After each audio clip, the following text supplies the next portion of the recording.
Hey guys, welcome back to the channel. This is story about what if Naruto Assassination Specialist Part 1. Before I start, please do support for more amazing content and comments for Part 2. Do consider to subscribe my channel and share my video to your friends and check out the description as well. Let's start the video. 13 years after Kyuubi attack, 1:45 a.m., somewhere in Konohagakure, there was a clear night sky over Konoha, the stars twinkling brightly, the crescent moon smiling down at the earth, and the cool breeze drifting through the air was a sure sign of good fortune for the Hidden Leaf village. However, on this strand of air came the scent of foreboding, as a dark figure could be seen leaping across the village rooftops towards the very edge of the village area nearest the mountains. His form silhouetted the sky, but nobody took notice. Even for those walking around the streets thought it was just a bird. The relatively small figure leapt from one roof to another effortlessly, before stopping short of a series of houses bordering a small river weaving through this area. His eyes fell upon the bridge arching over it, and marking the next series of houses carefully, leapt forward, skipping on the bridge's railing and up onto the next series of rows. He traveled for another few hundred meters before becoming perched on the edge of another roof. Hidden away in the shadows, the young figure then glared down towards the entrance of what looked to be an estate built into the cliffside of the Hokage Mountains. The building was nothing too fancy or too dull. It had a nice, wide open garden up front with plenty of foliage, and a perimeter fence surrounding the garden. To further the figure's observations, he saw that there were at least a dozen guards outside, and judging from the masks and black attire, he could tell they were root members. The figure watching them was short, wearing black trousers and sandals, a ninja mesh top, and over that a black jacket with a white fur collar, a hood, and it was zipped up.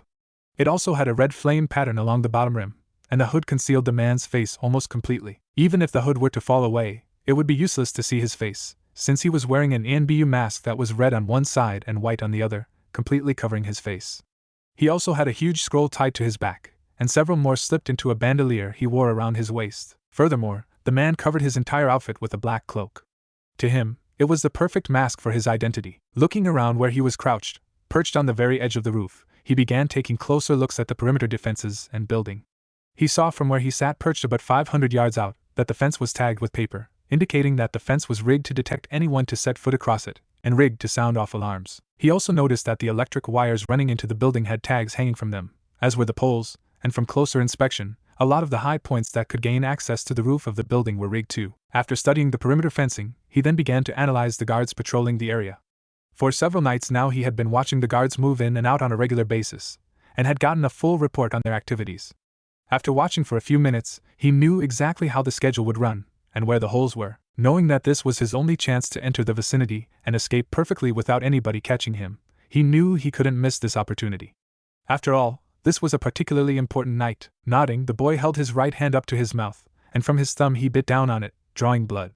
Patting his fingertips with it, coating them in red, he placed it on the roof space in front of him, and with a puff of smoke, a falcon appeared.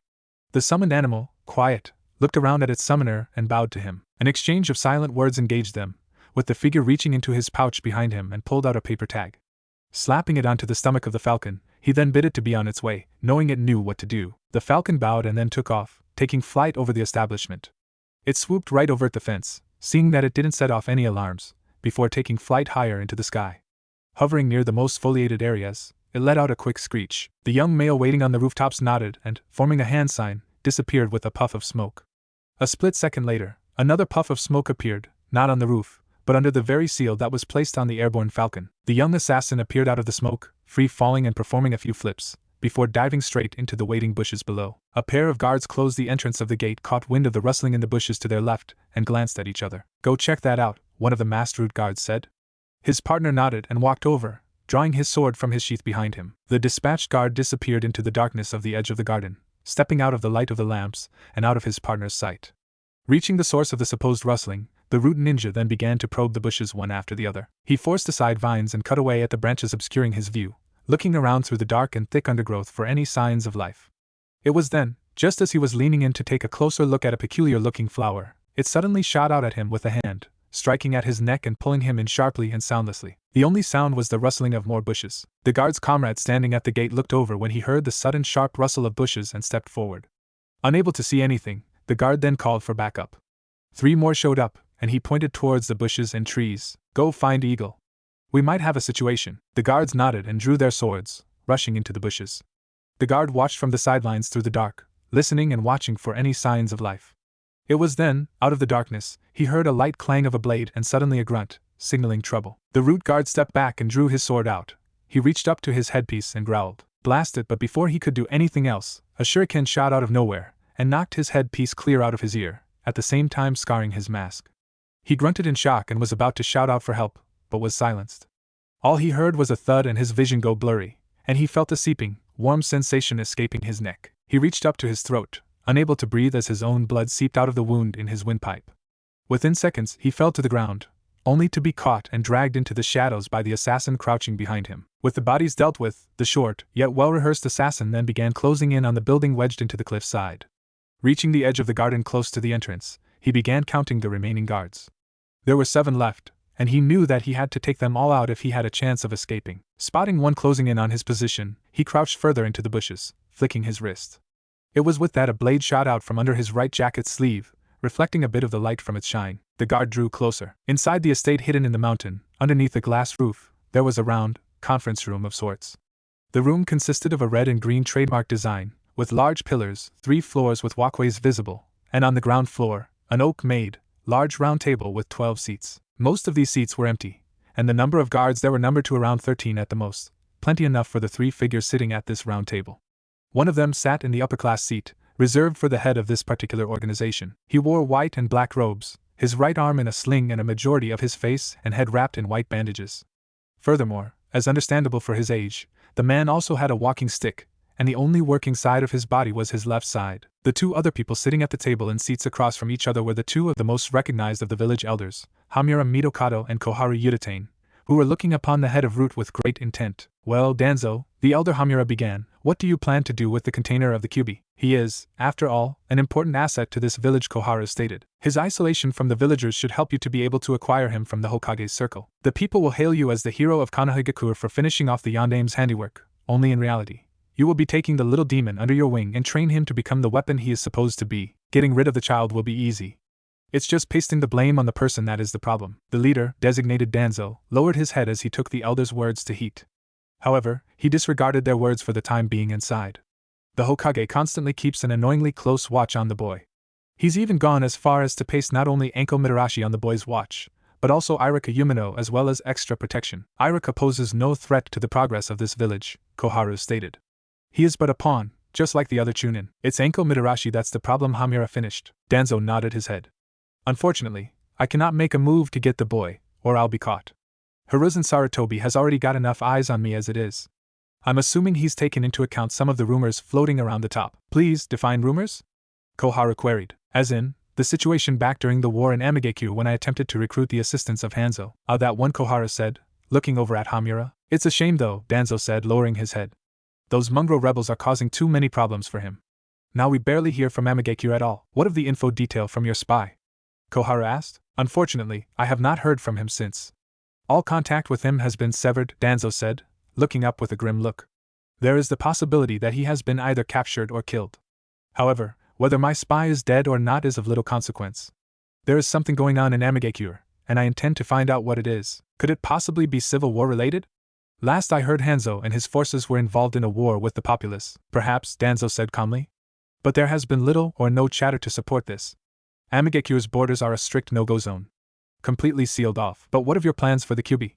Hamura asked. Danzo looked over at him. "I intend to bide my time till the right moment," the old warhawk said. "Presently, the little bundle of energy is proving to be a nuisance around Konoha. Reports from my overseers say that he is causing much havoc for the villagers, befouling the Hokage monuments, and making a mockery of what this village stands for. It's starting to become a real errant. The demon is just a little troublemaker. He can cause no harm as of yet," Koharu said. "The Hokage should keep a tighter leash on it," Hamura stated, earning a nod of agreement from Koharu. "Unfortunately, the Hokage is continuing to make it a point that the boy is nothing more than that, a little troublemaker," Danzo said. "He is currently attending the academy, and scoring at a rather unsatisfactory level. Grades at average, progress hindered, no genius of course, but in spite of his incompetence, he is still the container of the Kyubi, and must be treated in high discussion and must be controlled. Little monster, nothing more than a kettle about to boil over." Before any more words could be spoken, there was the sound of shattering glass overhead, and suddenly, a body came plummeting down from the ceiling, landing with a ear-splitting crash right in the center of the table. The very impact caused it to leap off the ground about a foot, and shocked the elders, and surprised Danzo. When the body came to rest, it was revealed to be one of Danzo's root guards, dead with a kunai lodged in his head. Danzo gritted his teeth and rose to his feet, looking around. "We've been infiltrated," he yelled.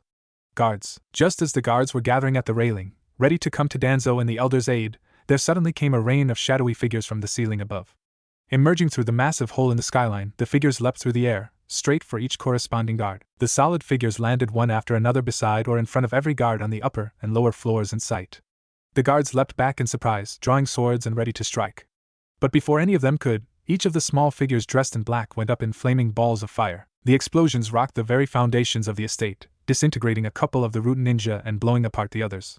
Blinded by the onslaught of explosions, and caught up amidst the blasts, Danzo, Hamura and Koharu remained where they were, holding their ground. It was when the explosions faded and the smoke lifted they looked around to find that all the guards in the immediate area had been dispatched. Danzo frowned and, from his cane, drew a straight-bladed sword, looking around for any more attackers. However, what he failed to notice was that the corpse that had fallen from the ceiling before had a seal tag placed upon its chest. So, just as Danzo was turning on his axis, a puff of smoke exploded from the dead root ninja's chest, and once it cleared, it revealed the crouching assassin, glaring directly at Danzo. The two village elders spotted him first, but before either of them could react, the unknown assassin threw his arms out towards them, flicking his wrists, and suddenly, clusters of shuriken flew out from under his sleeves, hitting the elders like targets on the range. They were dead before they even hit the ground. Sensing the assassin behind him and kill the elders, Danzo spun around, performing a few quick hand signs before slashing out with his blade at the attacker. A stream of wind escaped his sword, extending the blade's attack indefinitely as he made the horizontal slash. The assassin, however, saw the attack and crouched flat down onto his stomach on the table, letting the attack pass over, before throwing his right arm forward. Another cluster of shuriken flew from his hand at this, and flew straight at the old warhawk. Danzo readjusted his blade and slashed downwards, effectively knocking aside some of the shuriken and attempting to kill the intruder at the same time. The assassin, however, pushed off of the ground and leapt to the side, spinning through the air in rapid succession, just as the wind blade came down and struck the table, destroying it in a hail of splinters and dust. Danzo suffered a couple of scars from the shuriken he didn't deflect, thrown by the assassin.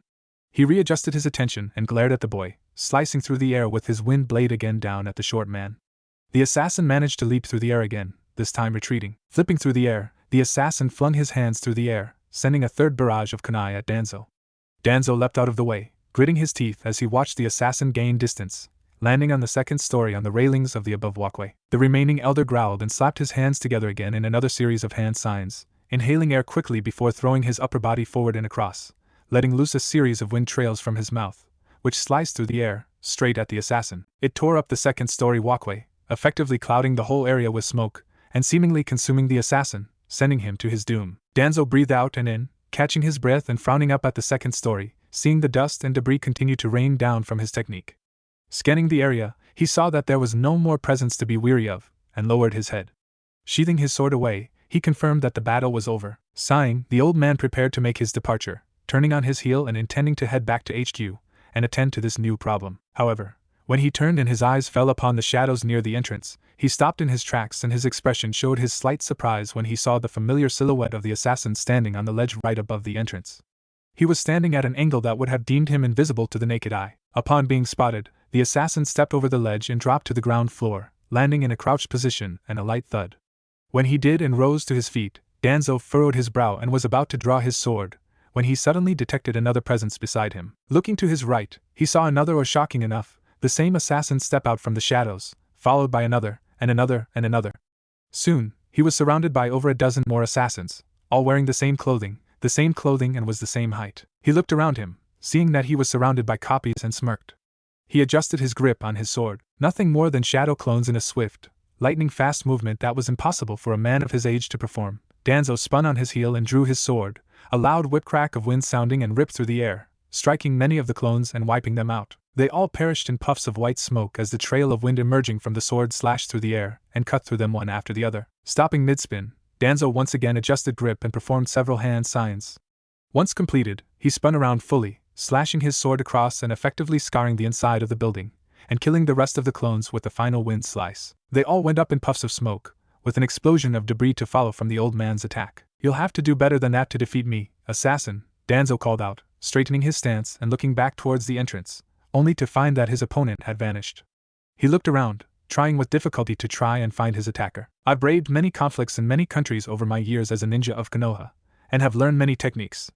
It'll take more than a clone jutsu to get the better of me." It was then, when the dust cleared again, that Danzo was faced again with another onslaught of clones emerging from the shadows, only the numbers had beyond doubled. Surrounding him on all levels of the building, Danzo saw hundreds of clones standing, perched or sitting around him casually. He was surrounded, and effectively closed in by a mass shadow clone technique, which made him raise his eyebrows in surprise. Mass shadow clone jutsu, eh? He curiously stated, looking around. Well, 1,000 more just isn't going to cut it. Slowly raising his sword-wielding arm up and, with the pommel of his sword's handle, pushed up one of the many bandages covering his hidden eye, Danzo revealed his secret weapon. It was underneath the bandages he concealed a 3-tomoed Sharingan, immediately setting it to glare directly at the masses of clones surrounding him. Very well then. Performing a brief variety of more hand signs, Danzo then took in a deep breath and, with one swift movement, threw his upper body forward once again. Fire style. Grand fireball technique. The next attack left his lips with a loud boom and a rush of hot air. In merely a few seconds, a massive ball of flames escaped his lungs and quickly spread throughout the room. The old Warhawk himself guided the technique, sending it spreading into the masses of clones, obliterating one after the other, and directing the flames in every possible angle.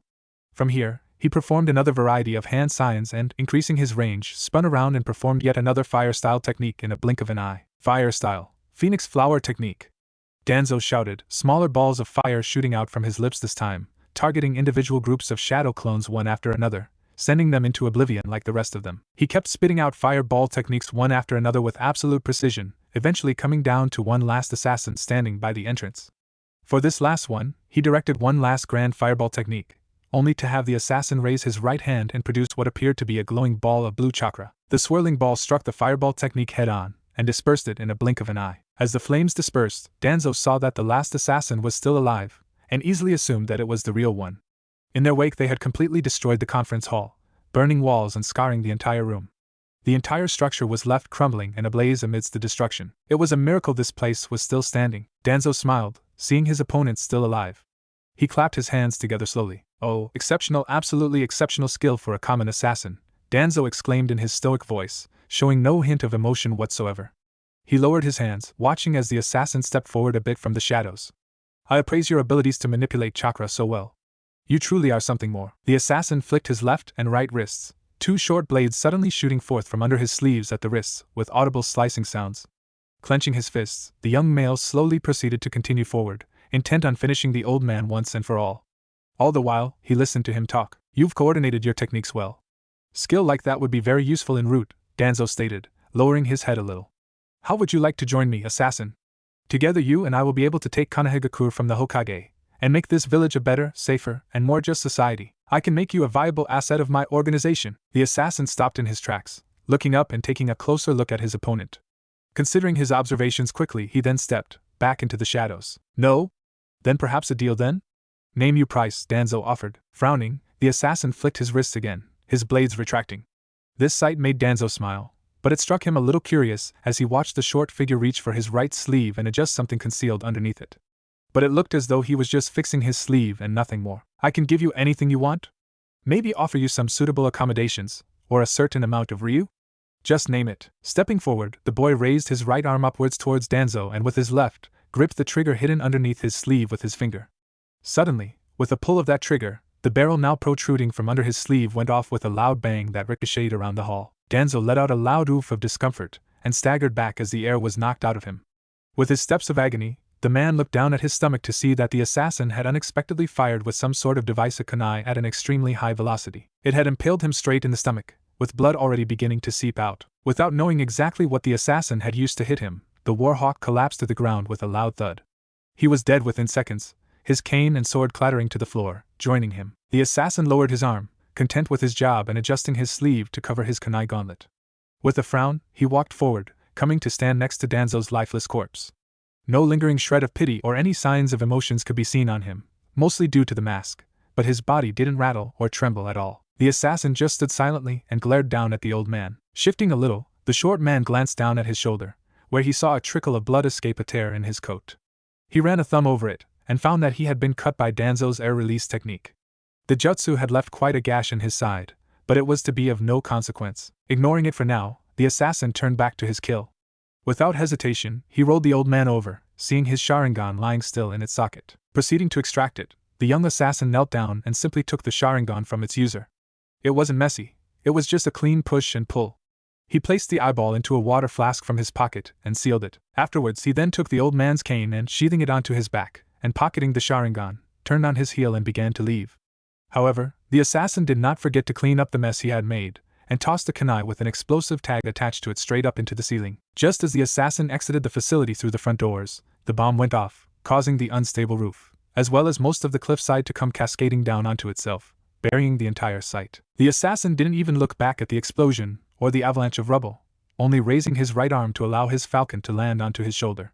He pets it in congratulations, and allowed him to fly off, freeing him for a job well done. Just another day at work. That very next morning, the local ramen bar was surprisingly quiet around this time.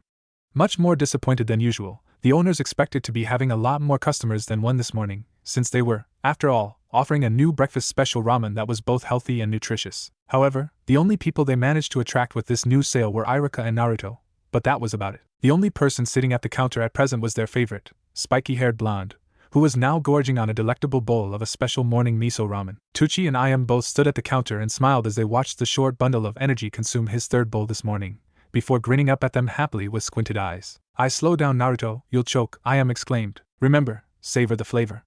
Let it rest in your mouth before continuing its journey down your throat, Tucci told him. It has to go down in luxury, otherwise you will end up with an unpleasant stomach ache in the foreseeable future. Oh, don't fret, old man, Naruto said, wiping his chin of some excess ramen broth. I know exactly how to savor my ramen. It must be treated with the very dignity it was created for, to be eaten and enjoyed. You must hold it in the highest respect, and let it go down remembered, by gorging on it mercilessly and swallowing it without hesitation. That's my way of the ramen. Ha ha. Good one, kid, Tucci exclaimed, taking the pot of boiling noodles and assorted ingredients from the stove, and carefully pouring another bowl full into Naruto's empty one. Here. Have another one on the house. Thanks, old man, the boy exclaimed before once again gorging on noodles.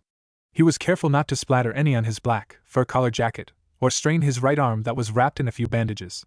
It was while he was dining gracefully on his meal did fully take note of the bandages around his arm and pointed it out. Her father went off to do some of the dishes, and allowed her to keep an eye on their favorite customer. Man, this is good, Naruto said, a piece of noodle and some broth sticking to his cheeks. Hey, Naruto-kun, what happened to your arm? She asked, blinking in surprise. Did you hurt yourself? It must have been a pretty nasty wound for it to be bandaged up so much. Naruto looked up at her briefly and then towards the area of his arm where the joint met the shoulder. He smiled and looked back up at her, grinning. Nah. Don't worry about it. I just fell out of a tree while training. It's no big deal. Sighed and smiled at him in relief. That's good, Naruto-kun. But just try to be careful while you're training, okay? Yeah. Naruto exclaimed, giving her the thumbs up. I'll be careful. He then dug back into his meal a second later. His boisterous smile and happiness made giggle, who then headed off to do some of her other duties. Unknown to her, Naruto took a quick glance at her over the edge of the ramen bowl his head was ducked into, the angle at which his head was placed sending an overcasting shadow that concealed much of his eyes, but revealed it in a different light. In his stare, there was a significant change, like a mask had just been removed by the very child these eyes belonged to. They were no longer glistening with their usual happiness, they were dark, drawing in the shadows and creating an eerie reflection, with the sapphire gleam turning into a slightly duller shade of blue, with rings of fatigue appearing as ring bags beneath his eyes. These weren't the eyes of a human, no, they were the eyes of a tired child, eyes of a raved dog. I'm glad you don't know me that well, Ayama-chan, the boy thought in a faraway voice, before turning back to his food and beginning to gorge on it again. He downed it in the next several minutes, and sighed happily, licking his lips. Yummy! That was so good. Ayam smiled over at him from the cashier area, where she stood clearing up some of the notes from the desk. Well, I'm glad you liked it, Naruto-kun, she replied, shrugging. My dad makes the best ramen in the entire village. It's him that you should be singing your praises to. You make great ramen too, Ayam-chan, Naruto exclaimed. Ayam blushed and rubbed the side of her cheek with her hand bashfully. Well, I don't make it that good, Naruto-kun. Of course you do, Naruto said, leaping off of his chair. Pulling from his pocket several bills, he handed them over to Ayam and nodded to her. I've got my genin exams today. Wish me luck. Okay, of course, why wouldn't I? Ayam replied, smiling kindly down at the boy who smiled back. Good luck, Naruto-kun. I know you will do well, thanks, Ayam-chan, Naruto shouted with a wave as he left the shop. Bye, old man. Thank you for the ramen. See ya at lunch, kid. Tucci's voice followed after as Naruto began jogging up down the road towards the ninja academy. He set himself a fair pace, which was pretty fast for a boy of his age, but not a bit least a surprise, due to his occupation and whatnot. He continued his run, passing by individual villagers, as well as small groups of people along the way. Many of them watched him run by, whereas some gave him dirty looks behind his back. The yellow-haired youngster ignored them, and pushed on, going so far as to gently shove by people to keep up his pace, calling out sorry to them but not stopping, so as to not waste time. Eventually he reached the point where he could see the academy, about a mile down the road, and smirked, only to feel a familiar presence come up beside him and glance to his left. When he did, he saw a very familiar face running right beside him, wearing a green spandex uniform with orange legwarmers, as well as bearing black, bowl-cut hair and very big eyebrows. Naruto raised an eyebrow when he saw the boy also wearing silver shackle live accessories on his wrists and ankles with marking on their sides, indicating that they were weight seals. The boy turned and grinned at him. "Why, if it isn't my good friend, Naruto? How are you this fine and beautifully painted early morning?" the boy exclaimed in question. Naruto smirked back at him, continuing his run. "I'm fine. And a good morning to you too, Lee," Naruto replied, nodding to him. "Going for an early hour run? Oh yes. Yes indeed. As always, good to see you're still keeping in great physical fitness." It was after the two of them have been running for several more yards in silence did they both smirk at each other, and immediately pick up the pace. Side by side, on equal ground, the two of them gained speed, dust uphurling behind them as they shot down the road at an unbelievably fast pace. They passed people by, who watched in shock as two blurs, one yellow and one green, shoot past them. "To the academy, Naruto-kun," Lee yelled, picking up the speed. "I will beat you to the gates this time." "Not on my watch, bushy brows," Naruto yelled back, gaining even more speed. The two of them were moving so fast that it looked to them that they were gaining tunnel vision. However, it was all due to their speed and eye focus, and with the increase in their speed, they continued to move down that tunnel. The academy drew nearer and nearer, and both of them were rushing at it with all their might, panting and gritting their teeth. It was then, as soon as they were within reach of it, they both skidded to a halt, uphurling more dirt and dust before stopping just short of the gate. Lee then turned on his heel and began running in a different direction, waving back at Naruto, who took a moment to watch his friend depart. "It was a tie this time, my friend," Lee exclaimed. "Till next time, when I challenge you to a marathon run around the village." "Can't wait, bushy brows," Naruto called back, waving at him till he was out of sight. Once Lee was gone, Naruto headed into the academy, hands in his pockets and a smile on his face. However, he dipped his head so that his eyes became overshadowed, masking the true emotions reflected in them. It was dropping his usual cool and happy mask partially that allowed him this breather. Boy, what a night. Thank the Kyuubi for his rapid healing powers, Naruto thought, moving his right shoulder a bit to adjust the tension. Must have been one hell of a jutsu, but I'm just glad that I finally have those old bastards off of my case permanently. His fur-collared black jacket with red flame patterns shifted as he pulled his right hand out of his pocket, pulling out a kunai and tossing it, so that he held onto the blade and glanced down at the handle. There, he saw the familiar seals of the secret new jutsu and technique he had developed, and had used on several occasions, but only for emergencies. He furrowed his brow and shrugged, pocketing the weapon back into his orange pants pocket. He adjusted his arms again, his jacket parting slightly down the zip area to reveal athletic chest and torso pressed up against the tight netting of his mesh shirt. "I just want to get this thing over with, Goy." After working his way through corridor after corridor, he eventually arrived at his homeroom and entered. Shaking his head, he looked up to see that the classroom was partially filled with students, all of them sitting or standing around, talking to others. A few eyes gazed at him as he entered the room, and he took his seat in the center, second row.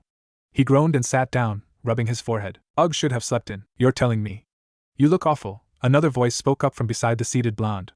He looked to his left to see one Shikamaru Nara looking at him with a raised eyebrow, fingers laced where he sat propped up, obviously having tried to doze off before.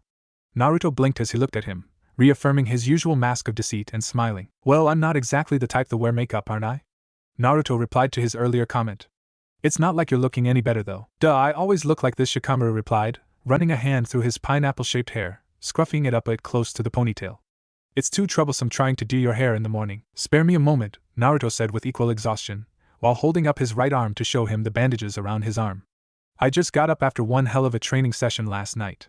It was a real mess, I tell ya." Shikamaru shared the bandages a glance, before looking up at Naruto's eyes.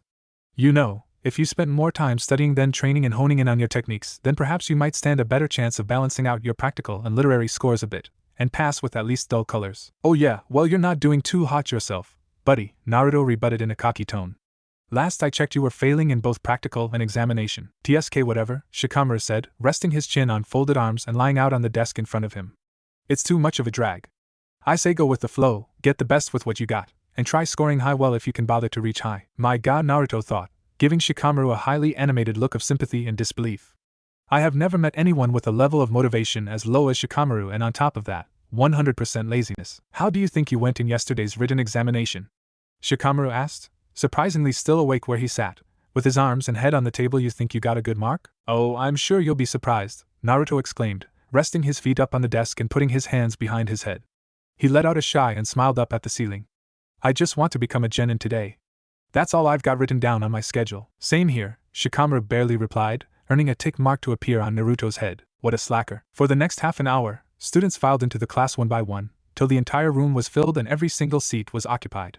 Shortly after the bell rung, Iraka Yumino himself stepped into the classroom, carrying with him a folder containing the class's results. With a smile on his face, he placed them out on his desk and then turned to the class, standing before them in front of the blackboard. Morning, class! The young Chunin exclaimed, clearing his throat and adjusting his headband a little. I'm pleased to announce that, upon checking and marking all your exams myself last night, I have determined from the results that all of you have passed with flying colors, except for Naruto. A smart aleck classmate, obviously Kiba's voice from what Naruto could tell, called out. Dead last to the end, am I right? This got quite a few laughs from the rest of the students, with Naruto furrowing his brow and glaring daggers at a group of them to his right, who immediately shut up at the sight of him. The way Naruto angled and projected his glare caused them to shake a little at the look in his eye. Actually, Kiba, Iraka said, rubbing his forehead with the back of his left hand. Naruto, in spite of his efforts over the years, that has given him only satisfactory marks in the written exam, has passed it with full marks. There was a deathly silence, and Naruto grinned and glanced over at Shikamaru with a cocky look on his face. The Nara boy looked back at him and nodded, his expression easily showing his defeat. No way, not in this lifetime. How can the dead last in the class get full marks? He's a loser. A loser doesn't score that high. Well, guess again, kids, Iraka replied, sharing a small grin with Naruto and glancing up at the rows of students. Apparently, Naruto has a lot of hidden potential in him. I expected a lot from him this year, and obviously, from this written exam, he surprised even me with his results. Geniuses aren't just descendants from great clans. All of you have to learn that with hard work and studying, you can achieve greater than even a well-respected member of a genius family.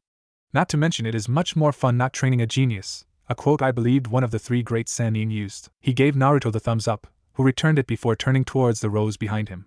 Seeing all eyes on him, the spiky-haired blonde flipped them all the finger, before turning around and reaffirming his attention on Iraka. My congratulations to you all, Iraka exclaimed, you've all done very well. I am proud to call you my students. He then turned towards the board behind him, and pulled out a piece of chalk. But the exams are not over yet. Now that the written exam has been completed, it is time to commence with the practical exam, and that means performing the basic techniques and skills that a ninja is required in the field in order to survive. Iraka wrote on the board, practical exams, first stage, Henjutsu. Nodding, Iraka turned around and smiled. If I have taught you well, and you all have practiced very hard, you should perform adequately. Now if you will all. Suddenly, the door flung open, and a familiar, pale pink-haired Chunin dashed in, panting slightly. Oh, sorry I'm late, Iraka. I got held back by Asuma. The students watched as Mizuki joined Iraka at the front, and the two Chunin shook hands. That's quite alright, Mizuki, we were just getting started. Great. The Chunin then leaned in, holding up a hand to Iraka's ear and whispered.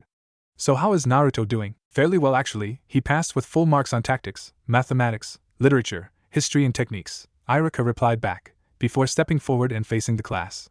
He just missed a rather surprised and annoyed look from his fellow Chunin, but he hid it away quickly so not to arouse suspicion. However, this look was not missed by Naruto, who was at this moment glaring at the other sensei whom he did not take any liking towards. Okay class, now that Mizuki has joined us, it is time to commence with the first stage. I would like you all to line up in front of me from left to right, and when I come up to each of you, I want you to perform a standard Henjutsu of me.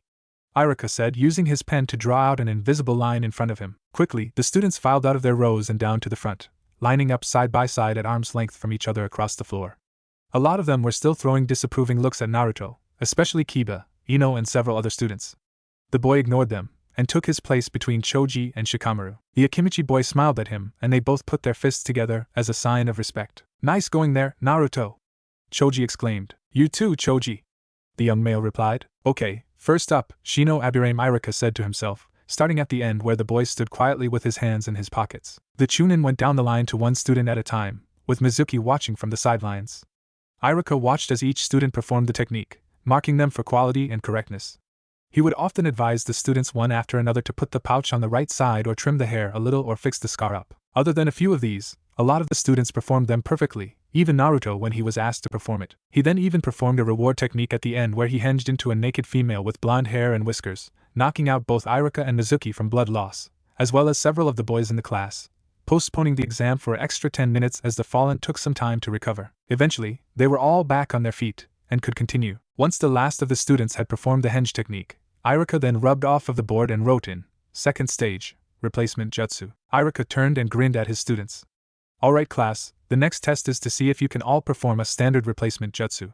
As you know, this technique can be life-saving in the heat of battle, and can also dub in an inanimate object to take your place when you are being attacked or want to avoid being attacked. So remain as you are, and I will come around to each of you. And the process restarted, the students performing the replacement technique one at a time, grabbing whatever object was closest to them, and replacing their physical selves with that object.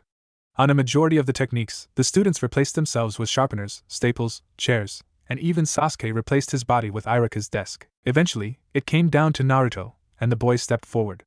Irika nodded to him for the get-go, while a lot of the students watched with smug grins on their faces to see if the dead last could pull off another lucky one. PFT, what a joke, Ino muttered to Kiba. No one can do better than Sasuke-kun.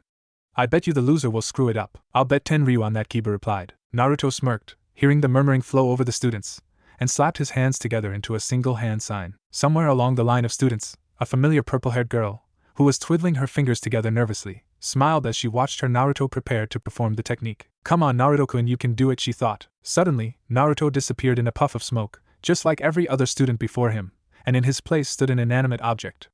Well, if you could call it an object.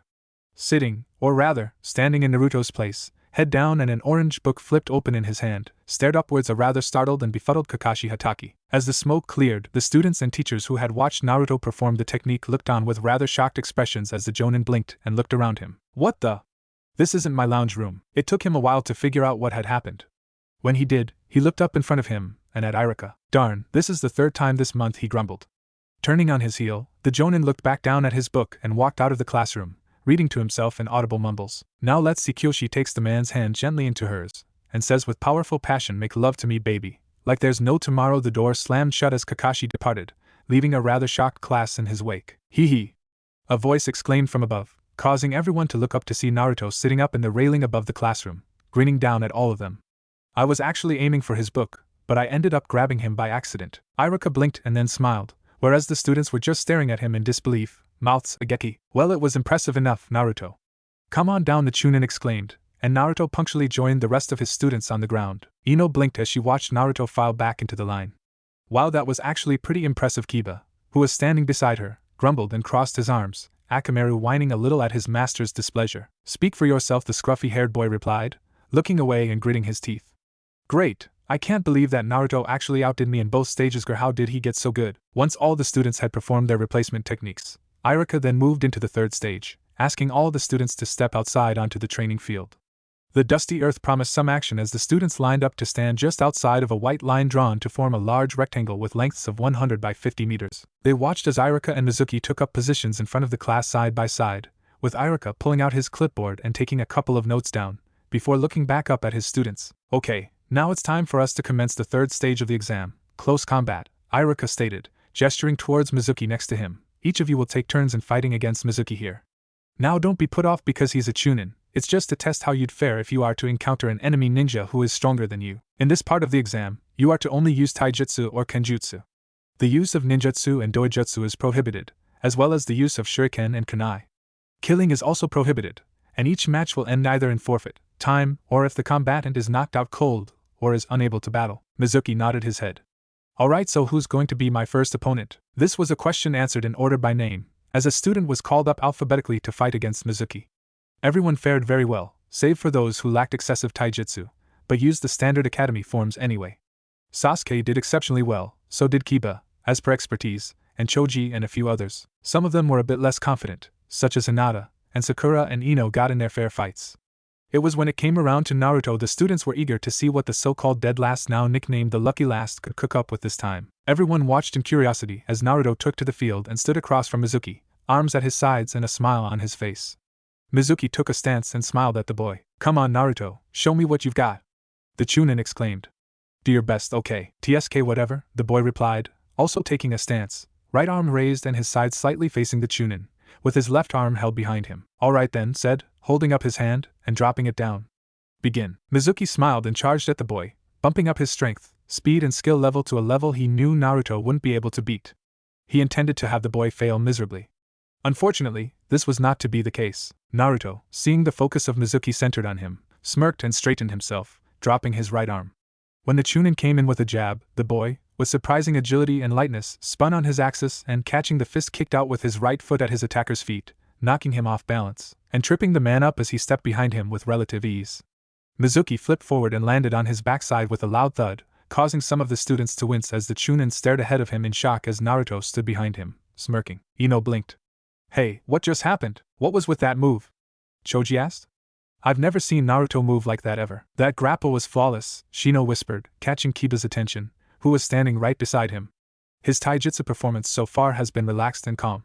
His movements came out in flow, not hindrance at all." "Yeah, but I could barely see that." First Mizuki-sensei charged him, and then suddenly Naruto just moved around him, and then Mizuki is on the ground. "How can he move that fast?" Shino asked. The bug user hummed to him, replaying the clip in his mind, studying the boy's movements. "What the?" Mizuki looked behind him, seeing Naruto looking down at him with a smirk. "You'd better watch where you're going, sensei," the blonde exclaimed with a grin. "You were careless, and you tripped over your own feet." Iruka raised an eyebrow and smiled, finding Naruto's comments, though teasing, quite appropriate for the moment. "Although that last move was pretty good." "Nicely played, Naruto." Mizuki gritted his teeth and got back to his feet, dusting himself down before turning back to Naruto, his anger replaced with a kind smile, an obviously forced one. "Nice move, Naruto. But let's see you do that again," the Chunin said, quickly taking a stance and lunging, throwing combinations of punches and kicks at the boy in quick succession, using combos that surprised a lot of the students at their speed and strength. Mizuki was obviously opening up with all he had. Naruto, however, took it into stride. With his arms behind his back, he dodged, ducked, and easily avoided all of Mizuki's attacks, moving with such grace and speed within such close proximity of his opponent that a lot of the academy students had to blink and rub their eyes to see if they weren't being deceived. The dead last of the group was actually faring well against the Chunin, who was fighting through bared teeth as he attempted to hit his mark. However, Naruto easily moved around his attacks, and once again managed to get behind Mizuki. The Chunin gasped and looked around behind him from left to right, trying to look for his opponent whom he had lost in his forward attacks. Naruto kept behind him, back to back and moving in perfect sync with the Chunin, keeping out of sight with a smirk on his face. So far, he hadn't even thrown a punch yet, and was conserving energy. It was when he jabbed his rear end out, knocking Mizuki forward, did that defensive mark change. The students were in utter disbelief as Naruto easily evaded all of the Chunin's attacks, which were becoming more ferocious with each swing. Even Sasuke was in shock as he watched the blonde enter Mizuki's range before quickly exiting, throwing the Chunin off his game. Everyone, from Sakura, to Ino and to Shikamaru, was all the more surprised to hear Naruto laughing in enjoyment. He was literally dancing around his opponent. "Olé!" Naruto exclaimed, rushing forward and striking Mizuki with an elbow, winding the Chunin before striking him in the back, causing him to stumble forwards. Mizuki growled and spun back around, throwing another punch at Naruto, who suddenly phased out of sight, only to appear behind Mizuki, back to back again.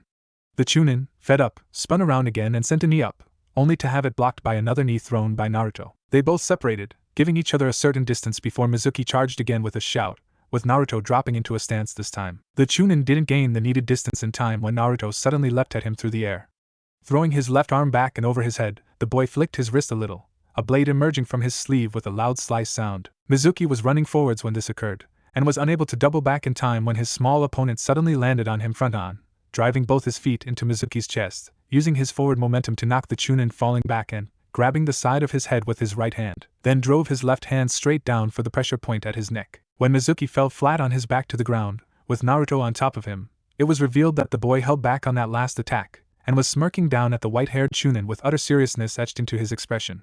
Iruka saw what had happened, and was rather befuddled that his best friend was beaten by an academy student. The rest of the students were also in utter shock, staring at Naruto as if he had just grown a second head. That may be the case, however, as they were looking at a totally different, and rather likable Naruto Uzumaki. "Uzumaki assassination technique complete," Naruto exclaimed, raising his hand away from Mizuki and retracting his blade.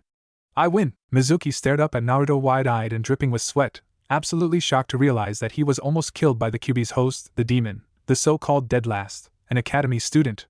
The first he felt was a grave numbness, before he was overcome by anger and annoyance. Naruto grinned at him one last time before backflipping off of the Chunin, landing perfectly and soundlessly. Adjusting his jacket, the boy then turned away and walked back into the crowd of students, where he was congratulated by a still shocked Choji and Shikamaru, as well as a silent nod shared between him and Kiba. Not bad for a dead last, not bad for an underdog. They both grinned and turned back to Iruka, who was just checking the marks and keeping score. Once everyone was done with the sparring, they were then led back inside by a very flustered Mizuki and a rather satisfied Iruka.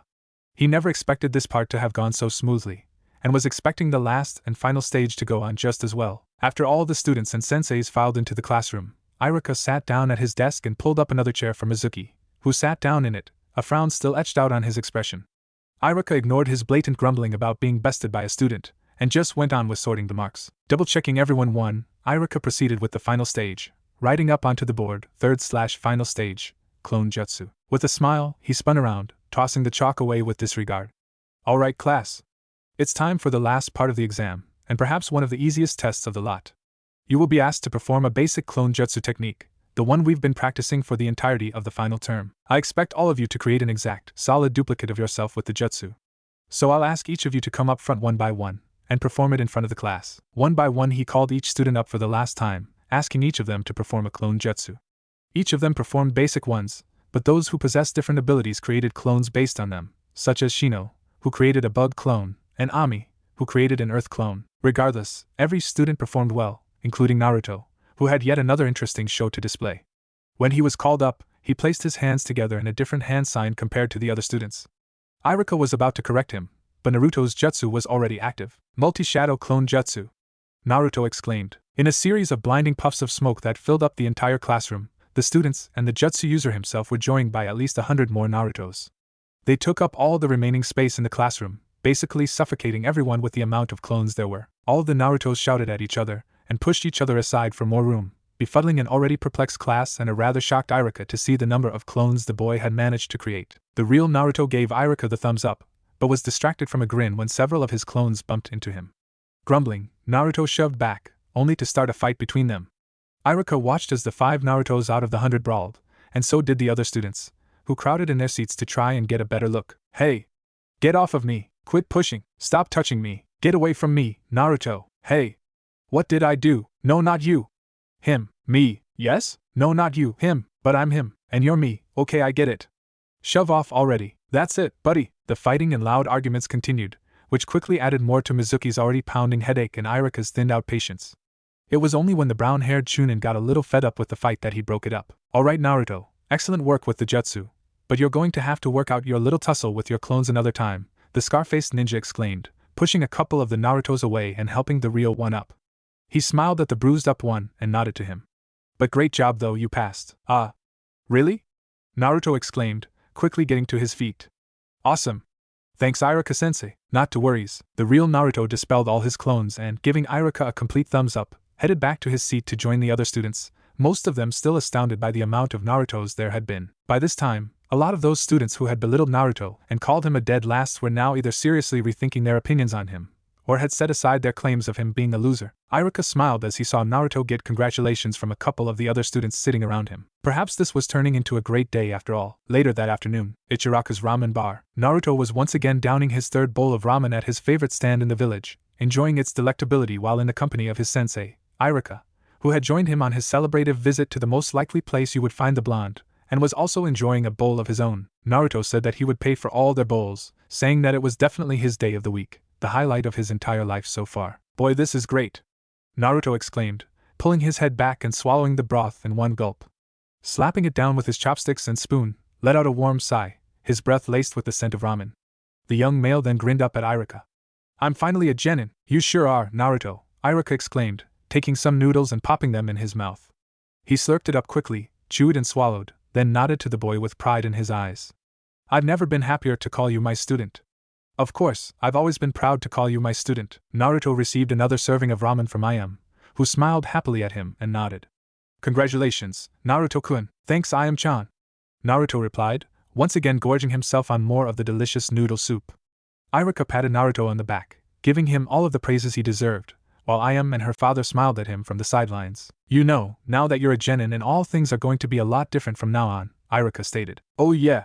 Naruto looked up at the scarred Chunin. Like what? Well, for starters, I'm no longer going to be your teacher. You'll soon have a new teacher to boss you around and be your guide. I guess I can deal with that.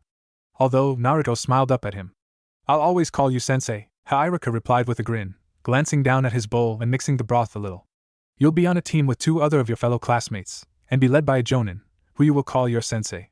On this new team, you will have work as a team, to train together, work together, fight together, and get along with each other. On this team, you will undertake missions. It will be my bread and butter, Iruka-sensei, I know, the newly made genin looked upwards ahead of him, smiling all the while. I'm familiar with how the ninja system works. After all, I was taught by a number of great teachers including you. Iruka looked at the boy again when he said this, blinking in surprise. He then smiled, his eyes shimmering in the honor of being called a great teacher by perhaps the lowliest of all of his students. The man punched him lightly in the shoulder. So I'm the best, eh? Who else have you had as your sensei besides me? Well, there was Ero-sen and he taught me a couple of cool techniques, and taught me a lot about the world outside. There was also Bachan, although she was drunk most of the time. Still, she had a lot of interesting things to say, Naruto said with a shrug. Enko-sensei was a great teacher too, in spite of her unique training methods and wake-up calls, like sneaking snakes into my bed and forcing me onto the Anbu's shuriken range to collect kunai and other weapons while it was still in use. But she was very kind to me like you, and she felt the same way as me alone, an outcast, a failure. But then, I've had a lot of other experiences with this kind of thing. His teacher's smile fell when he said the last bits, and Iruka turned away with a quick intake and exhale of breath. Focusing his attention back on his ramen, the Chunin went on to eat along with the boy for another minute more, before re-establishing conversation standards. You'll have a chance to make friends, you'll no longer be alone. It seems for the best anyway, Naruto replied in a shallow voice. I've always been alone, rejected, tossed away, etc. Konoha despises me more than Madara Uchiha. You can thank the village elders for encouraging support of the villagers' hatred of me. Iruka smirked. TSK, well, I doubt they will be a problem now. Huh? Why's that? Naruto asked, looking up at his sensei through cold, unrestrained eyes, indicating he had removed his mask of happiness. Well, due to a sudden and unexpected misfortune, the estate they were staying at was hit by an avalanche of rubble. The whole cliffside the estate was built into caved in on them last night, Iruka stated. Tucci, who was listening and nodded his head, turning away from his pot of boiling broth to look at the pair. Yeah, and I heard a lot of their guards were caught up in it as well, poor fellas. You can say that again, Iruka said, shaking his head. Too bad they had to be there that night. Too bad they got caught up in the wake of that avalanche. You mean, Naruto added absent-mindedly without a hint of emotion, looking back at his ramen and taking his cup of green tea into his hands. Blowing on it, he then took a sip. They all had it coming. Iruka looked down at the boy startled, even Tucci and Ayam looked at the boy in shock at the way he said it.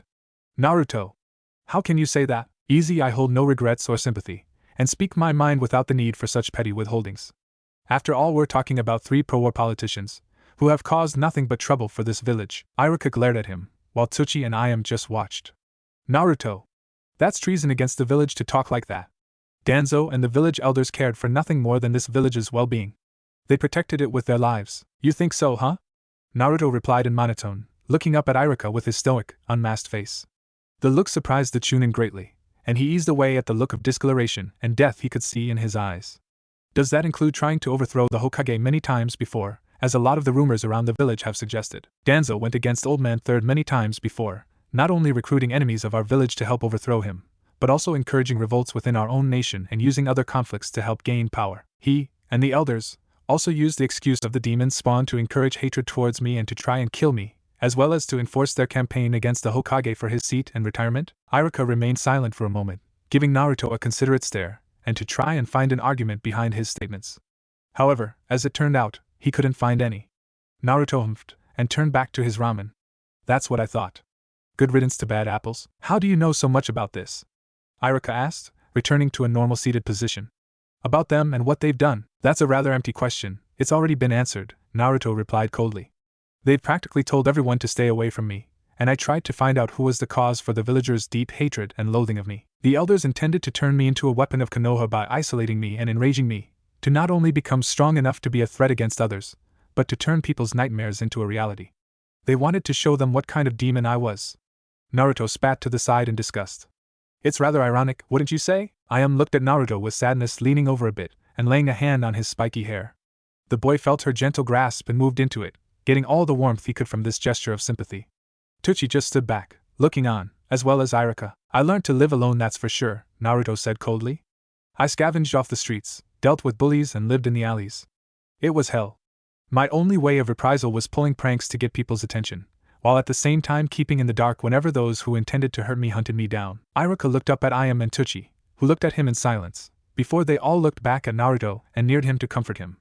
Ayam's hand on his shoulder was soon joined by Iruka's, who patted Naruto on the back as he cried dry tears under the shadows of his lowered head. Things will change, Naruto-kun, Ayam spoke. You don't have to beat yourself up anymore, just be strong, Iruka said. Naruto looked up at them, his dull blue eyes gaining a bit of light as he met the smile of those closest to him. These 3, Ayam, Tucci and Iruka, were some of the only people he could truly trust, and no one else. The boy looked upon them with silence and lack of any emotion, before his thoughts and feelings gathered, and he smiled up at them in return. "Thank you." He moved his knuckles up and rubbed it against his headband plate, the forehead protector gleaming in the light of the store. Naruto grinned happily at them. "I will protect all of them to preserve their happiness, even if it costs me my life." That night, stay away from me!" A terrified cry sounded over the forests, as one white-haired and pale-faced Mizuki retreated through the trees. Leaping from branch to branch, he attempted to cover a greater distance at a faster pace to escape the assassin pursuing him. Looking back, he could see the masked culprit chasing him. Dressed in a black trench coat with a hood, and wearing a red and white mask of unidentifiable origins or identity, he pursued the Chunin without restraint. This caused the Chunin to grit his teeth in fear and increase his speed. Reaching into his pouch, the Chun spun around briefly, and with a good arm, threw 5 or so balls wrapped in sealed paper. Upon impact of a tree branch he had just passed by, the balls exploded into clouds of blinding flashes and smoke, blinding the pursuer. Mizuki, hoping this would hold him off, continued with all due haste through the trees. He directed his attention towards the outer wall of Konohagakure, intent on making it to the nearest entrance and escape. Wrapped around him, Mizuki was all set and ready to leave. He carried a small backpack with enough supplies to last him a week's journey, and on top of that a pair of windmill shuriken for defensive purposes. He also carried a large scroll at his side, strapped to him by a belt. It was a forbidden scroll he had managed to pinch from the Hokage's office, one of a large collection he knew held untold secrets that would be useful to him. "I don't need this," he yelled in his head. "I don't need this stinking village. Konohagakure has been nothing but trouble for me. I've had it. Once I get out of here, I'm going to He stopped on the branch he was on and looked up, eyes widening as he saw the assassin in the black cloak glaring down at him from a branch above. His coat blew in the wind, and he barely moved as the tree creaked slightly. Mizuki stepped back, horrified. "What? How the hell did he get in front of me?" Mizuki shouted. The assassin stepped forward, throwing his arms forward and spreading them out a little, extending his fingers and flicking his wrists, a set of kunai appearing between the fingers in both hands. The kunai appeared with simultaneous zip sounds, their blades flashing and the seals on their handles giving them identification. I blinded him with smoke and flash pellets. How can he still be chasing me? The assassin crossed his arms over his face, continuing to glare the man down through the slits in his mask. Mizuki gritted his teeth and reached onto his back, slapping a tag onto one of his massive windmill shurikens and gripping its throwing ring. "Fine," he growled. "You want to play? Take this." With a roar of anger, the man stepped forward and threw the shuriken from his back, the blades spinning rapidly through the air, chopping through the wind loudly as it shot at its target. The assassin sidestepped slightly on the branch, throwing one of his ready knives at Mizuki, who moved his head away just barely in time, still grinning confidently. At the same time, the giant shuriken thrown at the assassin struck the branch just inches away from him, slicing straight through it, and causing a chain reaction. As the branch began to fall, the seal on the shuriken flashed once, before suddenly going off in a massive explosion. The blast caught the assassin inside of its fiery radius, and took a chunk out of the tree it detonated close to. Mizuki watched in awe as the explosion consumed the assassin and grinned, holding up a clenched fist. "Ha! Gone down in flames.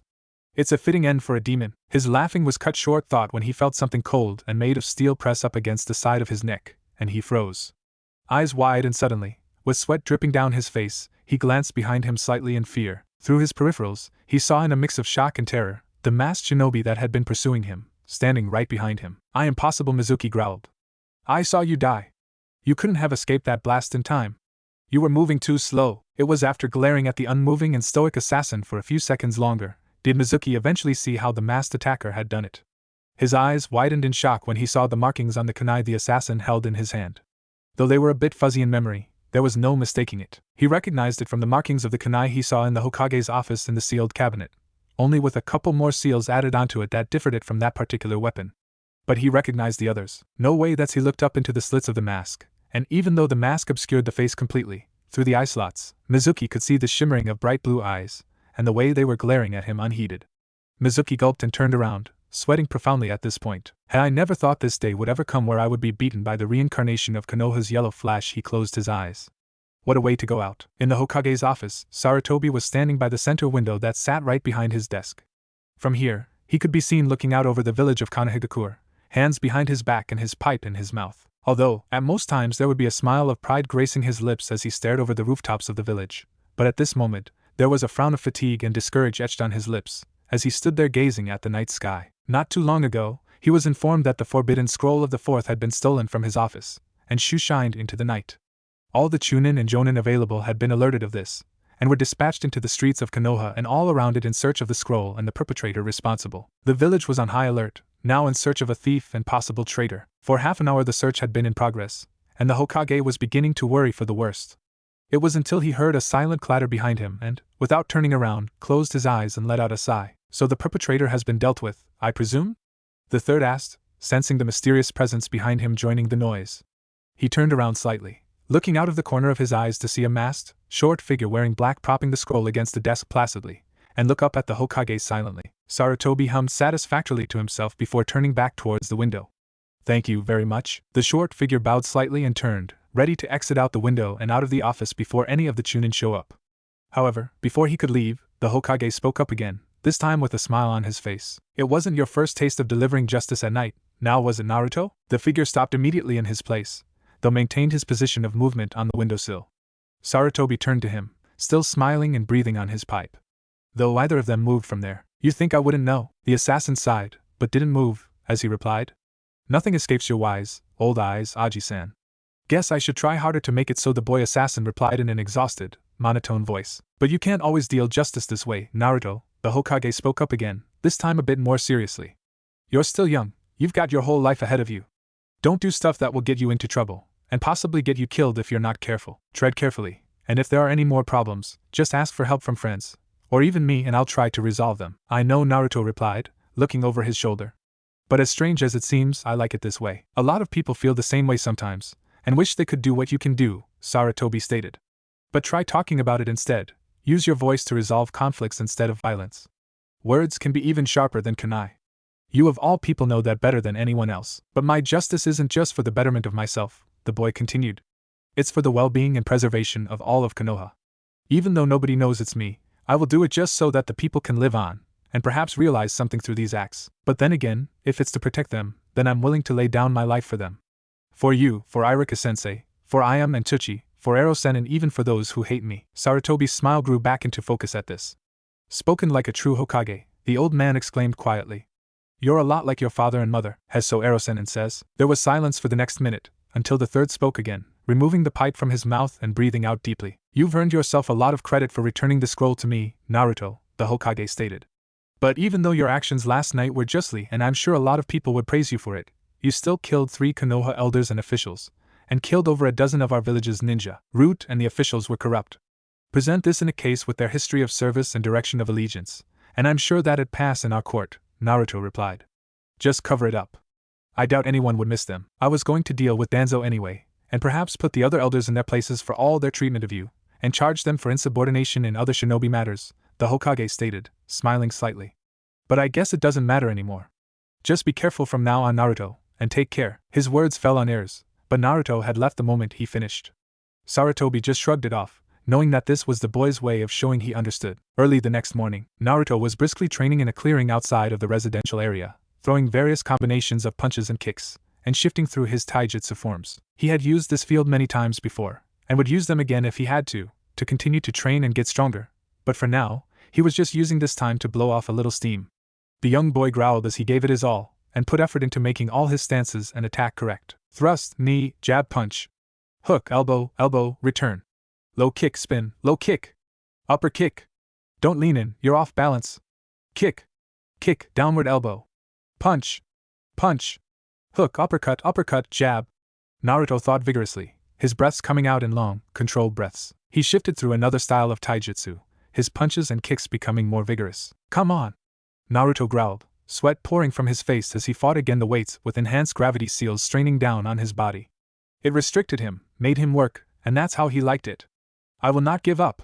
He shouted, punching vigorously, causing sweat to fly off of his arm. Wearing nothing but his pants and his headband meant that people could literally see the sweat running down his body, as well as several recently healed, deep scars in his body, showing just how far the boy had gotten in fights and training, not to mention personal vendettas. Flip!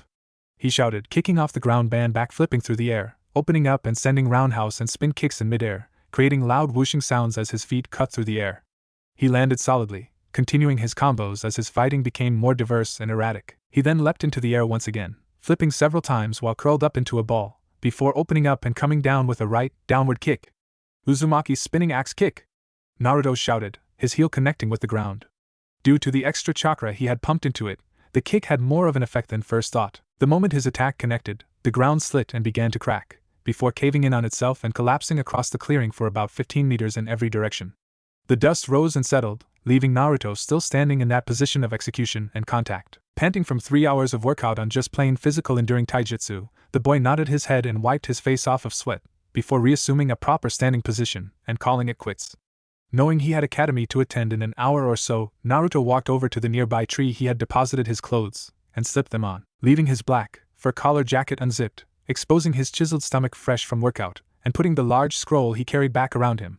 He then headed off on his merry way. While Naruto was walking through the quiet streets of his neighborhood, he suddenly sensed a familiar presence nearby, but continued walked.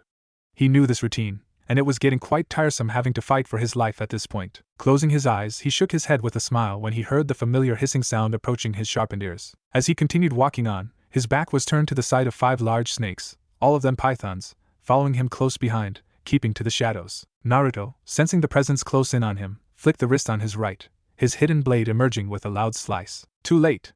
The instant his assassin's blade appeared, the snakes shot at him, and in a blink of an eye, wrapped around him about a dozen times, before beginning to constrict the air out of him. The boy staggered, but could not move, his lungs emptying of all air as he felt the pressure of the snake's supply on him. Inch upon inch of thick, pure muscle squeezed down on him. His bones creaked, and his blood stream clogged at the feeling of this incredible pressure. The boy glanced around, trying to find his opponent. Picking up something out of the corner of his senses, the boy visibly grinned before suddenly vanishing in a puff of white smoke. The woman that had attacked him gasped from her hiding place. Rats? A shadow clone? She suddenly picked up the sound of shuriken and spun around, before quickly backflipping out of the alleyway.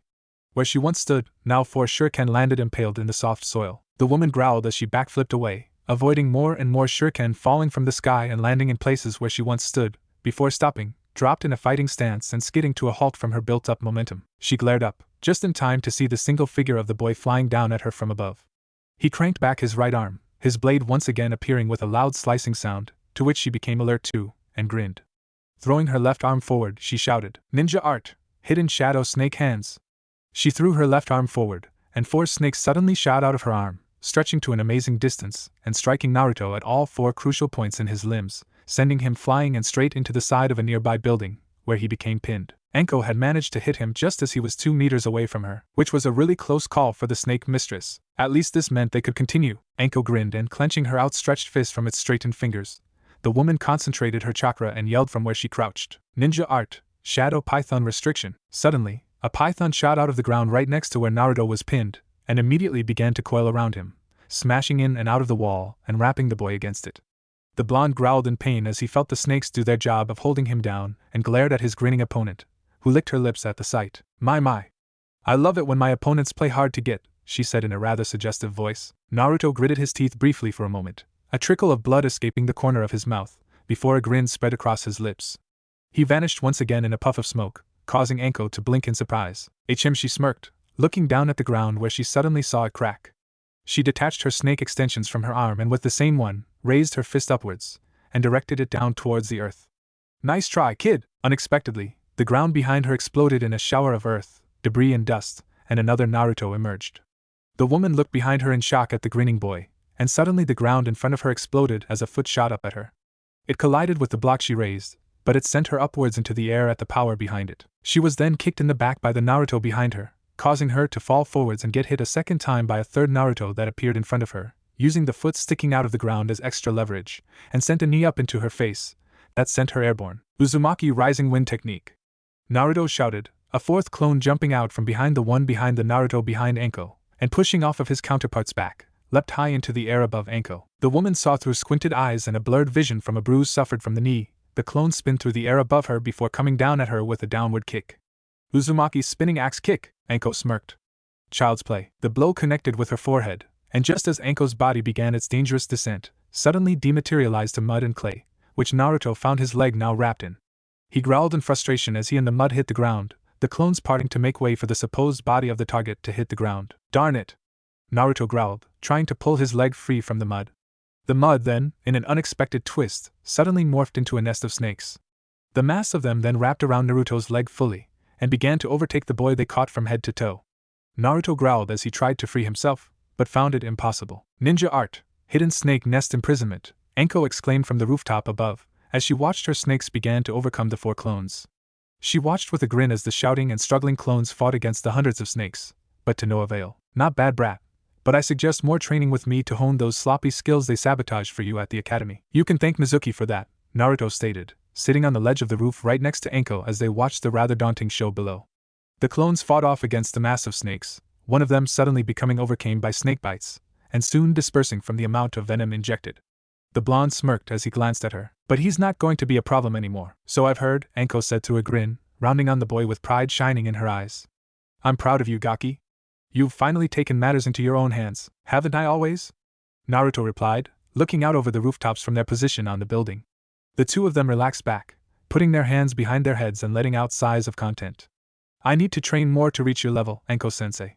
I haven't yet reached your level of expertise, yet you were not only able to overcome a number of Root's best guards, but also killed Danzo in a head-to-head battle and a fully fledged Chunin stronger than even Iruka, Enko pointed out. But on those occasions, I not only carefully analyzed my situation and point of attack, but also calculated the best possible means of execution, Naruto continued, watching as the clouds overhead drifted by, the fight several stories below now over. Danzo was easy, because not only did I know how to fight a Sharingan, as well as him having his whole right side of his body damaged, I also got a little lucky.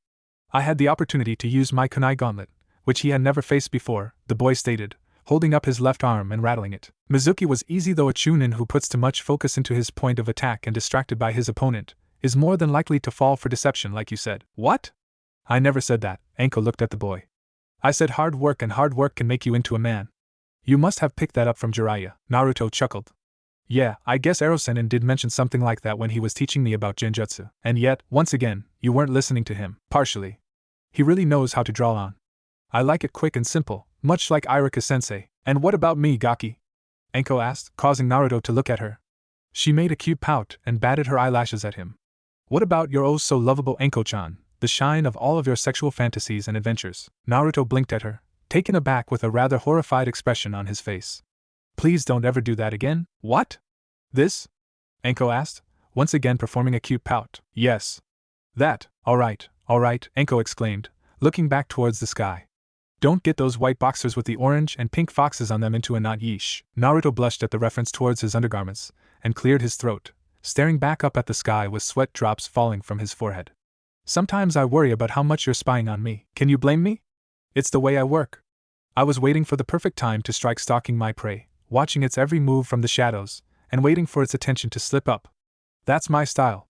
Enko exclaimed, pinching him in the arm. Oh, the two of them spent the next half an hour and more talking, sharing a packet of dango Enko had gotten earlier onwards, and telling each other stories. They acted as though they were the best of friends, which they were, and Naruto, out of the majority of his dark and depressing life, found that he was enjoying himself. Enko too, who felt she could share anything with the young, newly appointed genin of Konohagakure. Speaking their mind, sharing each other's experiences, as well as being one with the same personality strands, meant that they could have fun together. Soon enough, they both had to go their separate ways, and while Naruto departed over his usual route across the rooftops, Enko slipped into the shadows and vanished in a puff of smoke, heading towards the Hokage's tower. Naruto arrived at the academy not too long afterwards, stopping by the Nagasaki's dumpling bar to pick up a box of dango and pork buns to eat while walking. He pocketed the rest of it in its container as he entered the classroom, where he was met with the sight of the usual early birds, including one Shikamaru Nara, who only got up this early so he could get to school and sleep in class and not worry about anything else. Naruto shook his head and took his seat, letting his face fall slightly as he rested in his usual place. Sigh, another day alone at the academy, nothing else needs to be said, he thought. Feeling picky, he decided to pull out the packet of dango again and, letting it simmer on the desk in front of him, began gorging on the sweet delights one ball and bun at a time, savoring the taste so to pass the time. He got so indulged in his breakfast that he failed to notice Choji sneak by and grab one of the buns on his way,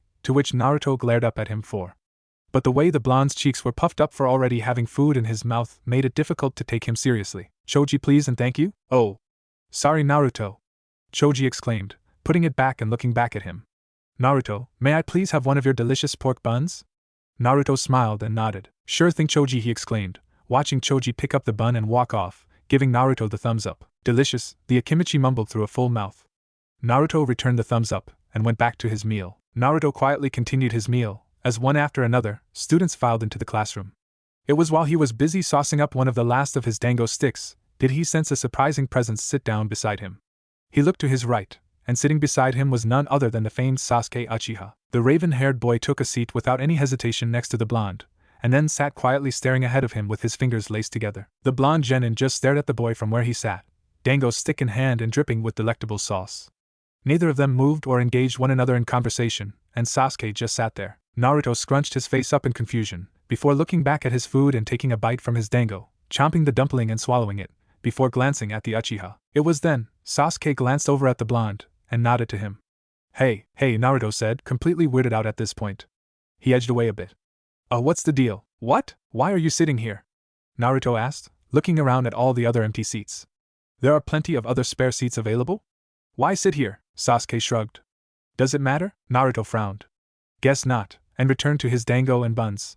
Sasuke caught whiff of the sauces and the steam, and took a longer glance at the breakfast Naruto was having. After a few minutes of watching Naruto finish his dango, the Uchiha leaned over a bit and pointed out the last dango stick. Oh, could I try that? Naruto nearly fell off of his seat when he heard this and looked at the boy. What was that? Could I try that last dango, please? Sasuke asked more politely. Okay, now either Naruto was tripping, or he could swear Sasuke was asking him for something.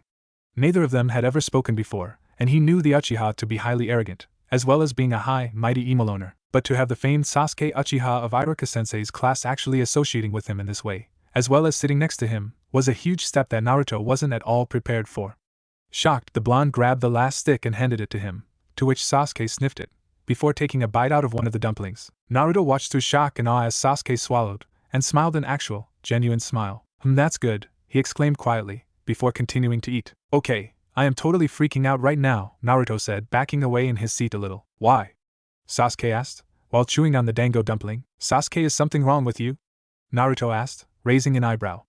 After 5 years of being in the same class together, and we've never spoken, and all of a sudden you've managed to hold a few brief words with me for the last 5 minutes. So? You're starting to scare me, Naruto replied.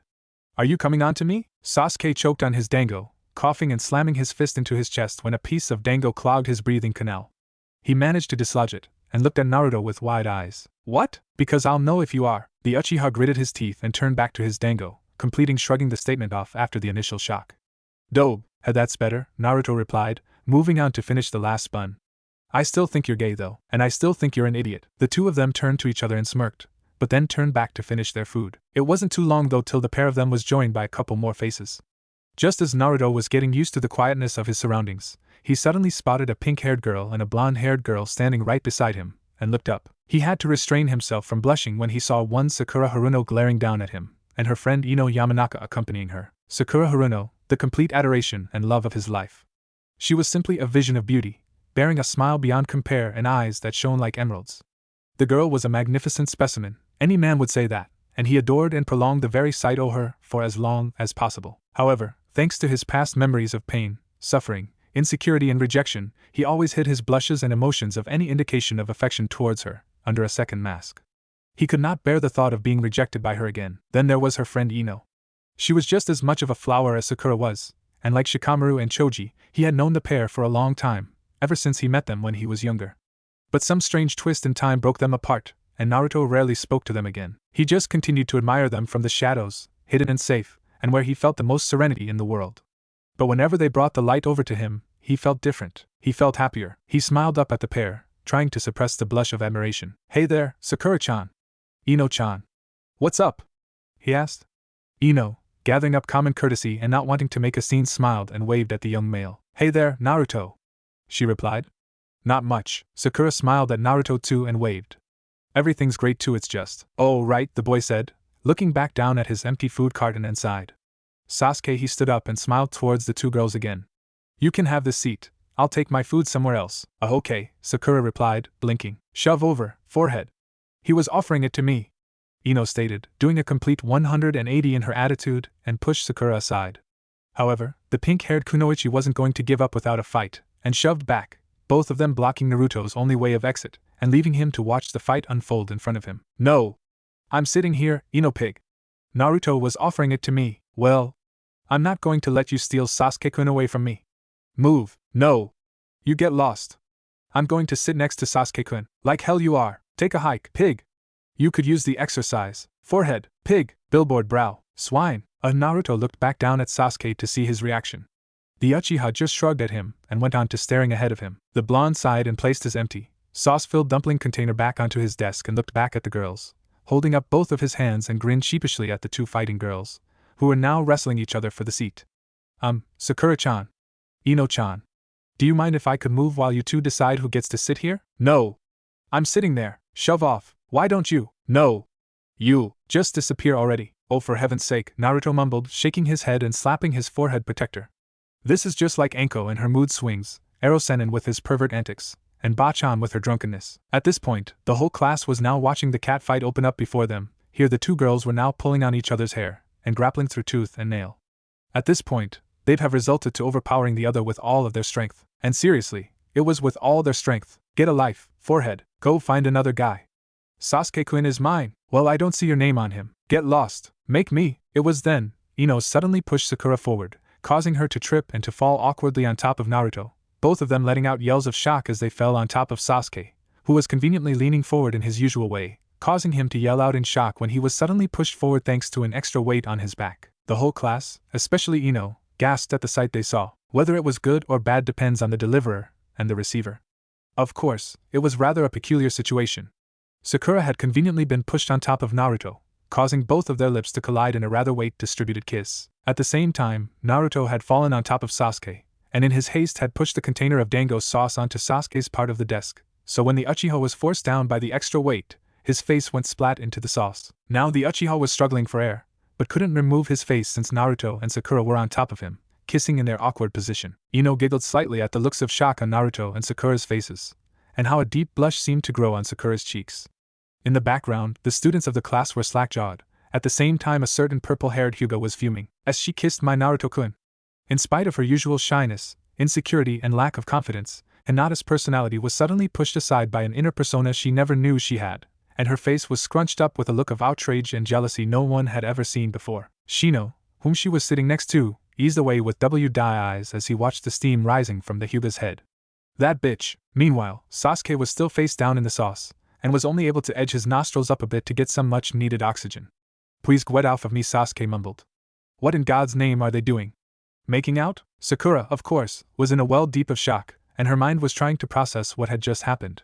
The first thing she knew, she was falling, and the next thing she knew, she found herself with her lips pressed up against Naruto's, who had an equally wide-eyed look staring back at her. But as the seconds ticked by, and she tried to move, she eventually found herself to be enjoying this, and her eyes became half-lidded and a blush streaked across her lips. Hey, this isn't half bad, she thought, moaning a little and closing her eyes. Naruto, his lips, they are so warm. Naruto was also having 1,001 thoughts flooding through his mind. The girl who had for all these years saw him as an annoyance, and whom he had a crush on but just didn't admit it, was kissing him. This was a completely new experience for him, and he had no idea what to think. Sakura-chan is kissing me, Naruto thought loudly. I don't believe this.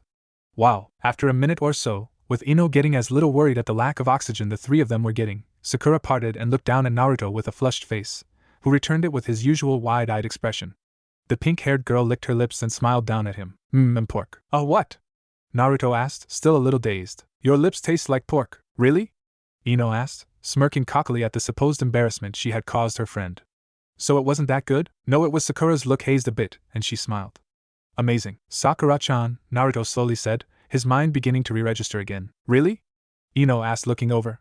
Here, let me taste, she exclaimed, pulling Sakura off of the boy hastily and without hesitation, kissing the boy. Naruto nearly fainted from this second kiss by the other girl, his expression becoming dazed in an anime way, his eyes becoming wide, white and empty. Ino melted into the kiss immediately, further shocking the already speechless class, nearly knocking Hinata out at the sight and bewildering a dazed Sakura, who looked outraged at the interruption. I know, pig. Ino moaned as she deepened the kiss, trying to put her tongue into the fray. Meanwhile, looking in on the scene from outside the building, holding a set of binoculars and eating a dango stick was none other than the purple-haired jonin that had done nothing but encourage the boy all his life.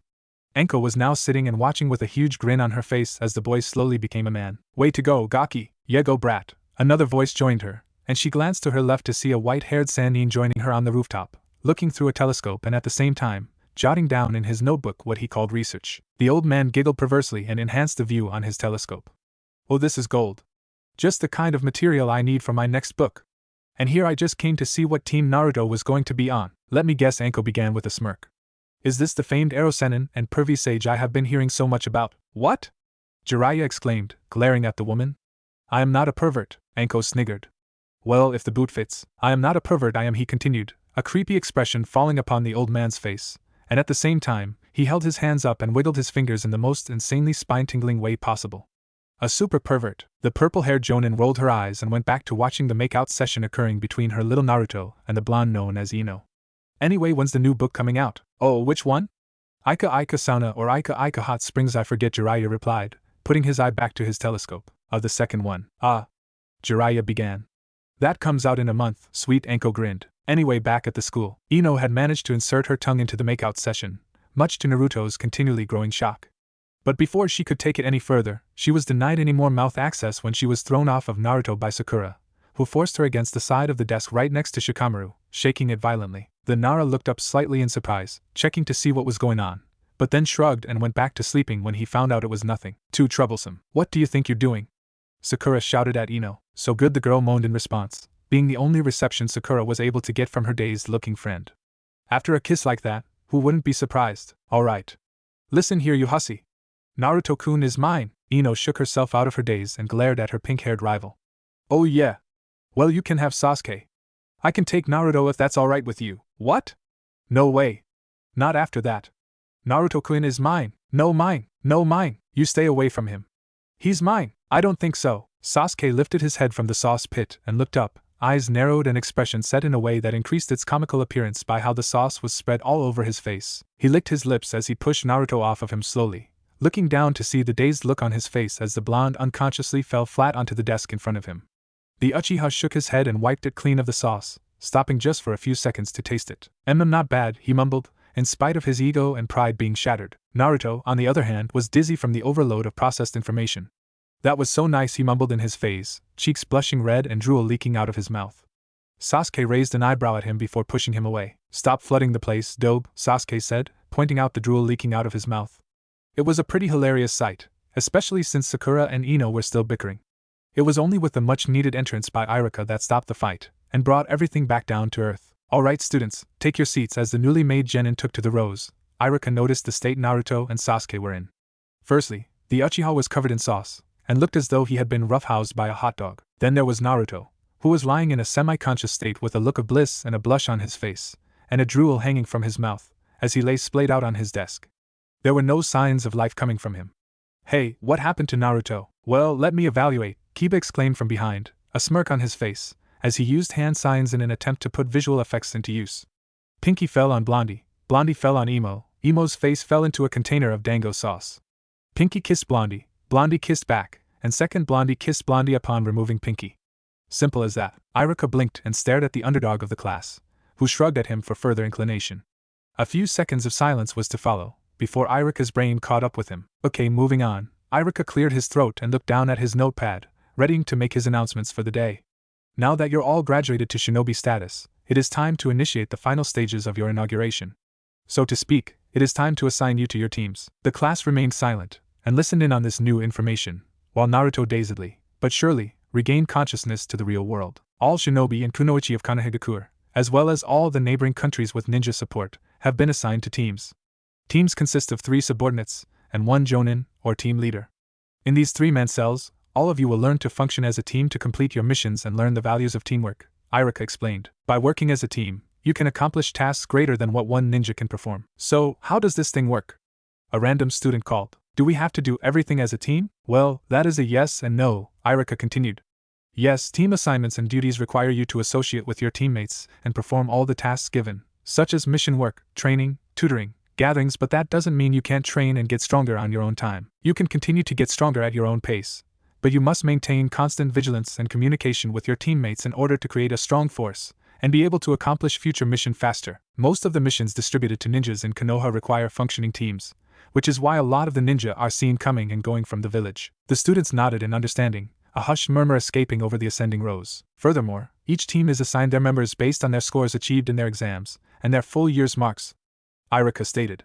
Once these teams are listed and the names are distributed, they are made official. There is no going back, and there is no arguing it. You will have to cope with your teammates and learn to get along with them. So let's begin. Iruka looked back down at his notepad. Team 1. During the time Iruka read out the teams, Naruto managed to regain consciousness. Like recovering from a hangover, the boy groaned and shook his head, looking around through half-lidded eyes for the ones responsible for his sudden drop out of reality. He looked towards the upper rows, where he saw Sakura and Ino waiting eagerly for their teams to be read out. Sakura spotted Naruto looking up at her and waved, to which Naruto waved back with a grin. Boy, I will never get tired of that smile. Shaking his head, he stared back to the front of the classroom, and waited for his team to be called out. Eventually that time came. Let's see, Team 7 will include Uzumaki Naruto. Iruka began, Naruto's head popping up at the sound of his name. Haruno Sakura. Sakura pumped her fist. Huosha. And she stuck her tongue out at Ino, who fumed at being outmarked.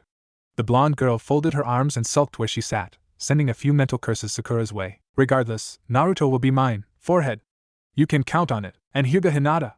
Iruka concluded. Hinata's eyes widened a bit, and Sakura deflated in a second upon hearing this. Ino was also a little surprised, as were a lot of the other students. Naruto blinked, and turned to look up at the quiet, purple-haired girl sitting next to Shino. The bug user glanced at her, his sunglasses flashing as he watched her face grow a bit in redness, and her eyes shimmer in surprise. What? Sakura shouted. Well, Iruka cleared his throat and smiled, glancing down at his notepad. And Team 7's Jonin leader will be. There was a smashing of windows, and suddenly a ball of bundled-up sheets flew in. When it unraveled, much to Naruto's dismay, who slammed his head repeatedly on the table, shouting why upon realizing who it was, there stood Konoha's hottest kunoichi, Anko Mitarashi. Finishing up her last dango, she tossed the stick away and in an all-cool style manner, placed her hands on her hips. Ha! Right on time too! Anko exclaimed, pointing at the 3 students she was assigned and grinned. You and you! Meet me at Ichiraku's ramen bar in 6 minutes, or your asses are going straight back to first grade. All the students in the class were staring at the woman with slack-jawed expressions, especially Sakura and a rather nervous-looking Hinata. Iruka just rubbed the back of his head in an uncomfortable manner, knowing that this was going to become a real pain for him in the future. Naruto groaned and looked up at the woman with a deflated and defeated look on his face, seeing Anko grinning at him happily. You? Why you? Of all the jonin in the village? How can T.O. The realization soon dawned on him, and he immediately rose to his feet. Immediately becoming enraged, he leapt at the woman, only to be quickly restrained by Sasuke, Kiba, Akamaru, Shikamaru and Choji the moment they realized what was going to happen. They struggled to keep him in his seat. Oh. You knew and you didn't tell me. Arg. Let me at her. Let me at her. Rarg. The sight was rather comical. Anko laughed out loud, finding the scene in front of her the most hilarious she's seen all day. I see you're happy to have me as your jonin guy, Gaki. The woman exclaimed, running a hand through her hair. That's great. The angrier the better. She cocked an eyebrow as she watched Naruto struggle against the 4 of them. That's what I really like about you, so forceful, Kinky. Sakura's eye twitched as she looked the woman up and down, analyzing her figure and the way she made her appearance known. Who the heck is she? I have never seen this woman before? A cold chill ran down her spine at the grin she gave Naruto, staring him down without a hint of fear at all. Boy, she gives me the creeps. Hinata gulped, having met this woman before on many occasions when Kurenai invited her out, or over to her place. Sure, she was comfortable around her, but the prospects of having her as her teacher made her nervous. Anko, our teacher, oh my, said purple-haired woman, looked at her 3 teammates, ignoring the gawks from the other students, and jabbed her thumb over her shoulder. Come on, get moving! You have 5 minutes left. She folded her arms and looked at her nails casually, while at the same time, mumbling a countdown. 4:59. 4:58. 4:57. 4:50 SI. Okay. We're going. Naruto shouted, jerking himself out of the boys' grips and sprinted out of the classroom, waiting at the door to be joined by a hurrying Sakura and a timid Hinata. Anko grinned and clapped her hands, coaching them on. Come on, ladies! Move it! Move it! Move it! That goes for you too, Naruto-chan. Fuck you! Came Naruto's voice echoing down the hallway. That's the spirit! Anko then began to follow, but before she left she turned to Iruka and winked at him.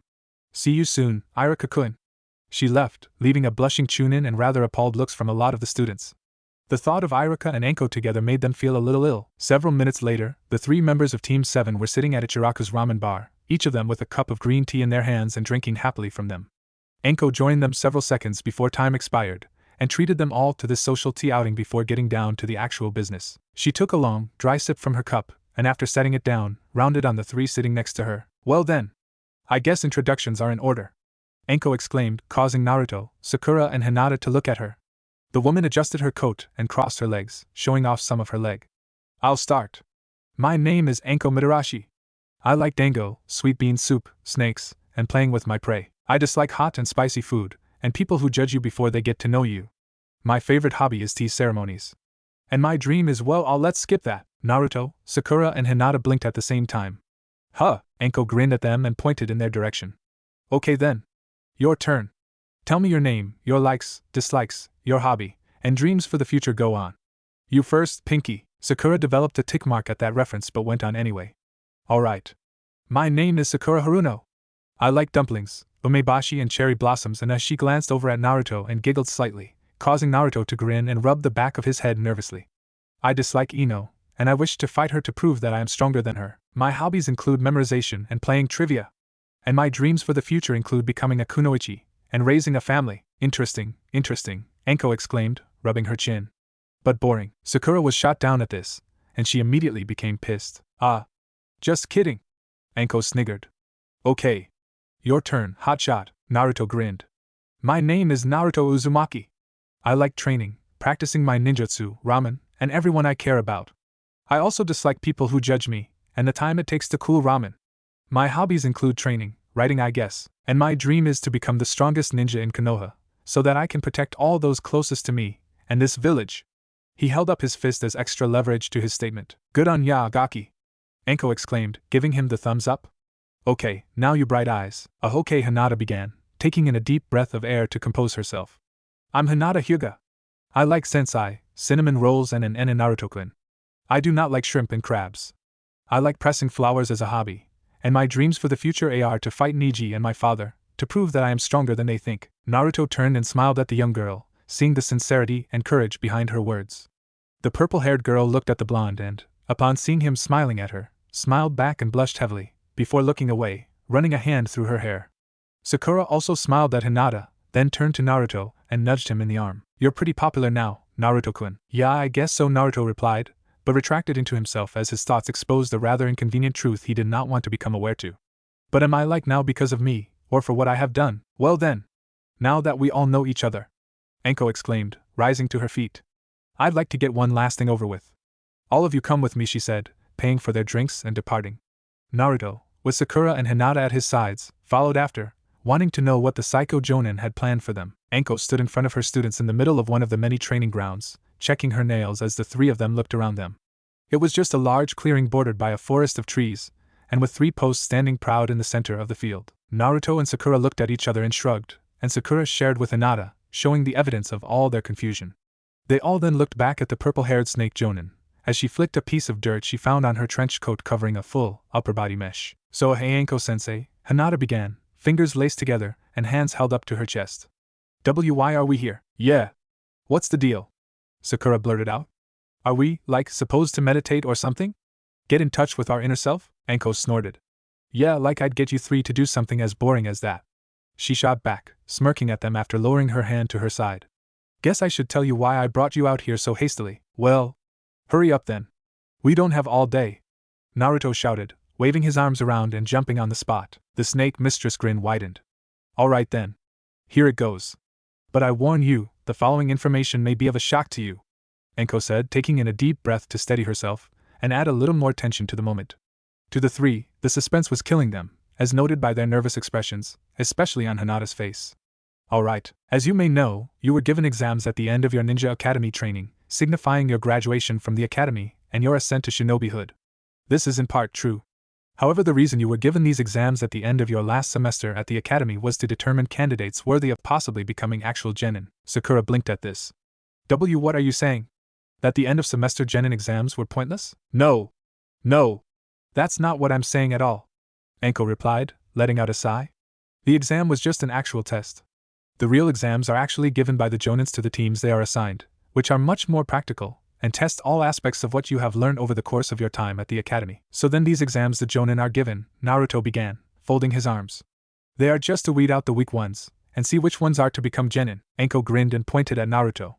You got it. So then wait, Sakura continued on step. If we're taking this exam now, then that means only a set number of students are going to make it as genin.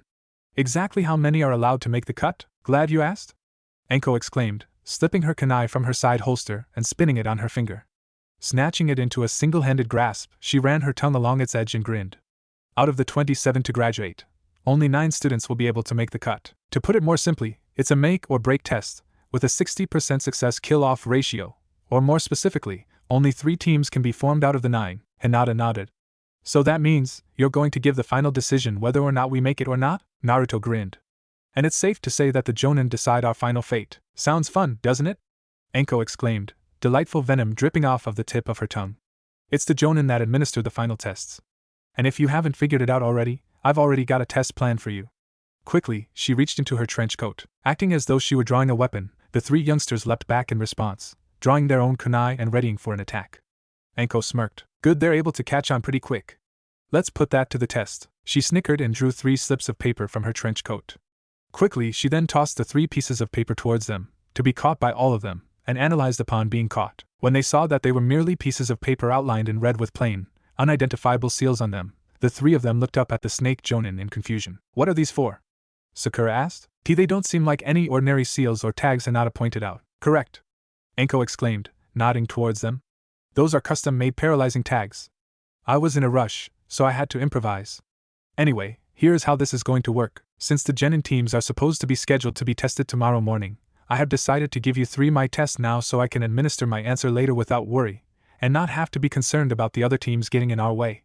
Your task is to try and tag me with at least 2 of these. The first 2 to tag me win, while the other 3rd team member that doesn't, gets tied up over there. Enko exclaimed, pointing towards the 3 posts in the middle of the field.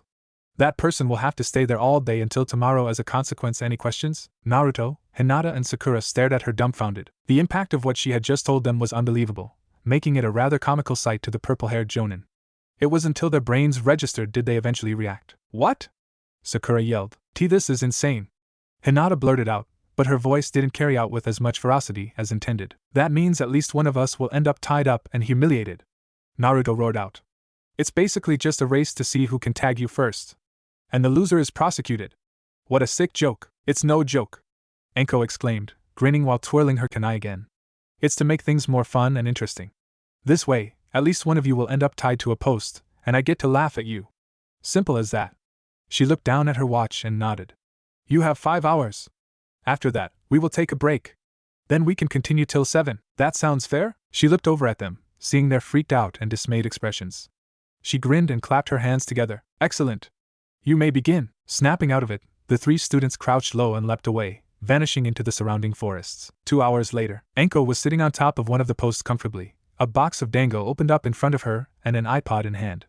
With both earpieces in her ears, she listened to her favorite rock music while eating out, smiling happily, as if oblivious to everything else around her. She bobbed her head slightly when a good chorus came on, the earphones blazing. Oh yeah, that's the stuff. In the trees of the surrounding forests, 3 sets of eyes were watching her closely from afar. Perched on a tree to Enko's right, but too in deep for her to see them, Naruto, Sakura and Hinata were watching their sensei closely, observing her, summarizing her up with their eyes. They knew they had to remain hidden, and come up with a plan to overcome her. Sakura's eye twitched as she watched the woman aimlessly listen to her music, bopping her head to the music and enjoying a nice snack of dango. The nerve of her! Sakura growled. How can she listen to music, and at the same time, ask us to tag her, when she's clearly not interested in this test at all? We can just go in there and take her now. Not just yet, Naruto said, grabbing her shoulder to keep the girl from going in. Sakura growled and turned to him. Come on. Are you stupid or something? If she's not paying attention, then we've got a chance of taking her. She tried to jerk her shoulder out of his grip, but the look in his eyes as he glared out towards their sensei stopped her. For the first time ever, Sakura saw a look of a dead man glaring ahead of him, his once kind, bright blue eyes now a dull shade of blue, with rings under them, showing fatigue and exhaustion from years of suffering.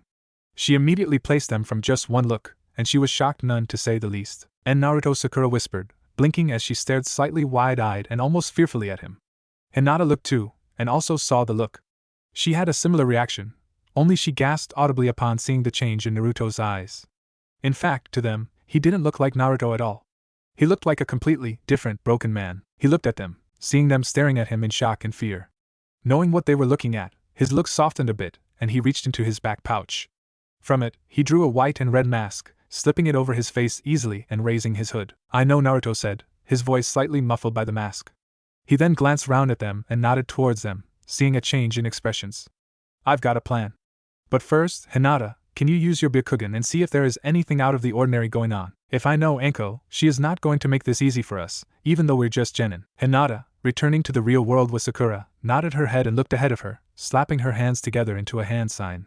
Sakura looked at her in surprise. Byakugan?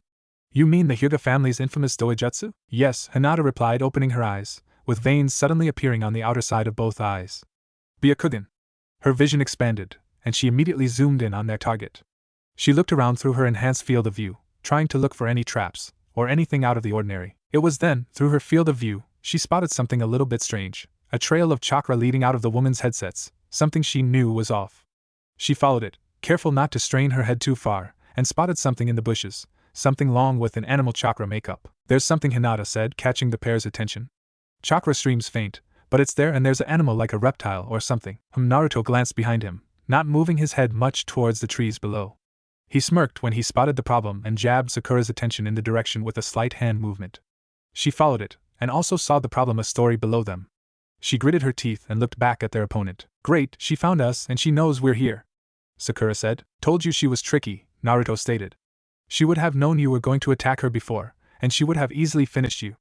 That's why we've got to come up with a plan of attack before moving in. Sakura nodded, drawing a shuriken, and without turning her head, tossed it straight down at the snake hiding in the bushes below. There was a hiss, as the snake was struck, and disappeared in a puff of smoke. Anko's ear twitched, causing her to glance around and smirk. About time something happened. Naruto glanced at Sakura, the girls turning to him for further instructions, while Hinata kept a close watch on Anko out of the corner of her still active Byakugan. So what do we do? Naruto rubbed his chin in thought. It's a risky wager, but can you use genjutsu, Sakura? Sakura shrugged. It's not an affinity of mine, but I've experimented with some. What kind do you want me to use? The boy glanced at her, and stared at her through his mask. Alright, here's what I need you to do. A few minutes later, Anko waited and continued listening to her music, tapping her fingers and clicking at the rhythm. It was at this time of anxious waiting, the awaited attack finally came, and Anko picked up on the sounds of shuriken and kunai heading her way. A cluster of them shot from the trees to her left, and she grinned, catching the first 4 between her fingers, and quickly throwing those back at the other 4 headed her way, knocking them out of the air easily. Too slow, she exclaimed, only to get a mighty shock when the ground behind her exploded, and out jumped a masked Naruto with his hood pulled over. He came down at her quickly, right arm drawn back and blade emerging with a slice. Anko smirked and threw her left arm behind her, tossing a cluster of shuriken at him. They struck head-on just as he was 3 feet from her, and he disappeared in a puff of white smoke. Like I said, Tuha? Anko looked ahead of her now, craning her neck back to do so to see another cluster of 4 kunai flying straight at her. She backflipped, throwing her legs up to avoid getting hit by the first 2 that thunked loudly against the log side where her legs used to be hanging, and crouched low atop of the stump, low enough to avoid the last 2, which shot just over her head. Anko smirked.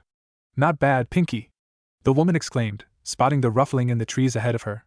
She held up her right arm, the sleeves shuffling and her arm twitching as she pumped chakra into it. Ninja art, shadow snake hands, she shouted, throwing her right arm forward, the 4 familiar snake lengths shooting out and flying directly for the place he knew where the little girl was hiding. They struck the bushes head-on, a light cry emerging forth and making Anko grin. She tugged on them, drawing back her snakes, and when they emerged, they pulled along with them a familiar pink-haired student. Upon withdrawing them fully, Sakura flew right into her hand, and Anko grabbed her by the ring of her shirt collar, holding her up to see the girl staring fearfully at her. Gotcha, Pinky! Anko grinned at her. Sakura stared at her through fearful eyes for the next few seconds, but then, a grin suddenly appeared on her face, and the girl exploded into a cloud of cherry blossom petals.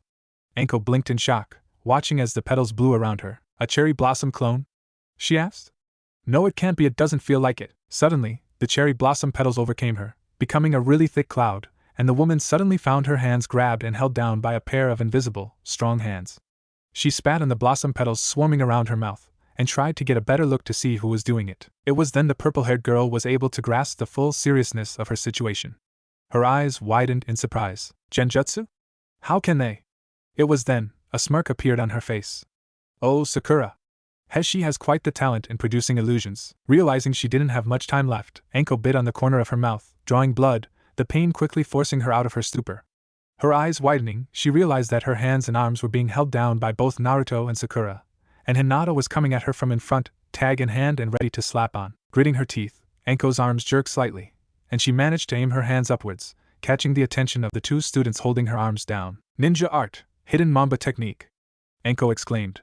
Suddenly, 2 gray snakes shot out of her sleeves, forcing Naruto and Sakura to release her in surprise. The long gray snakes coiled around their victims, and their heads protruded upwards, mouths becoming agape, showing the black gum underneath of the most dangerous and venomous, small snake in the land of fire.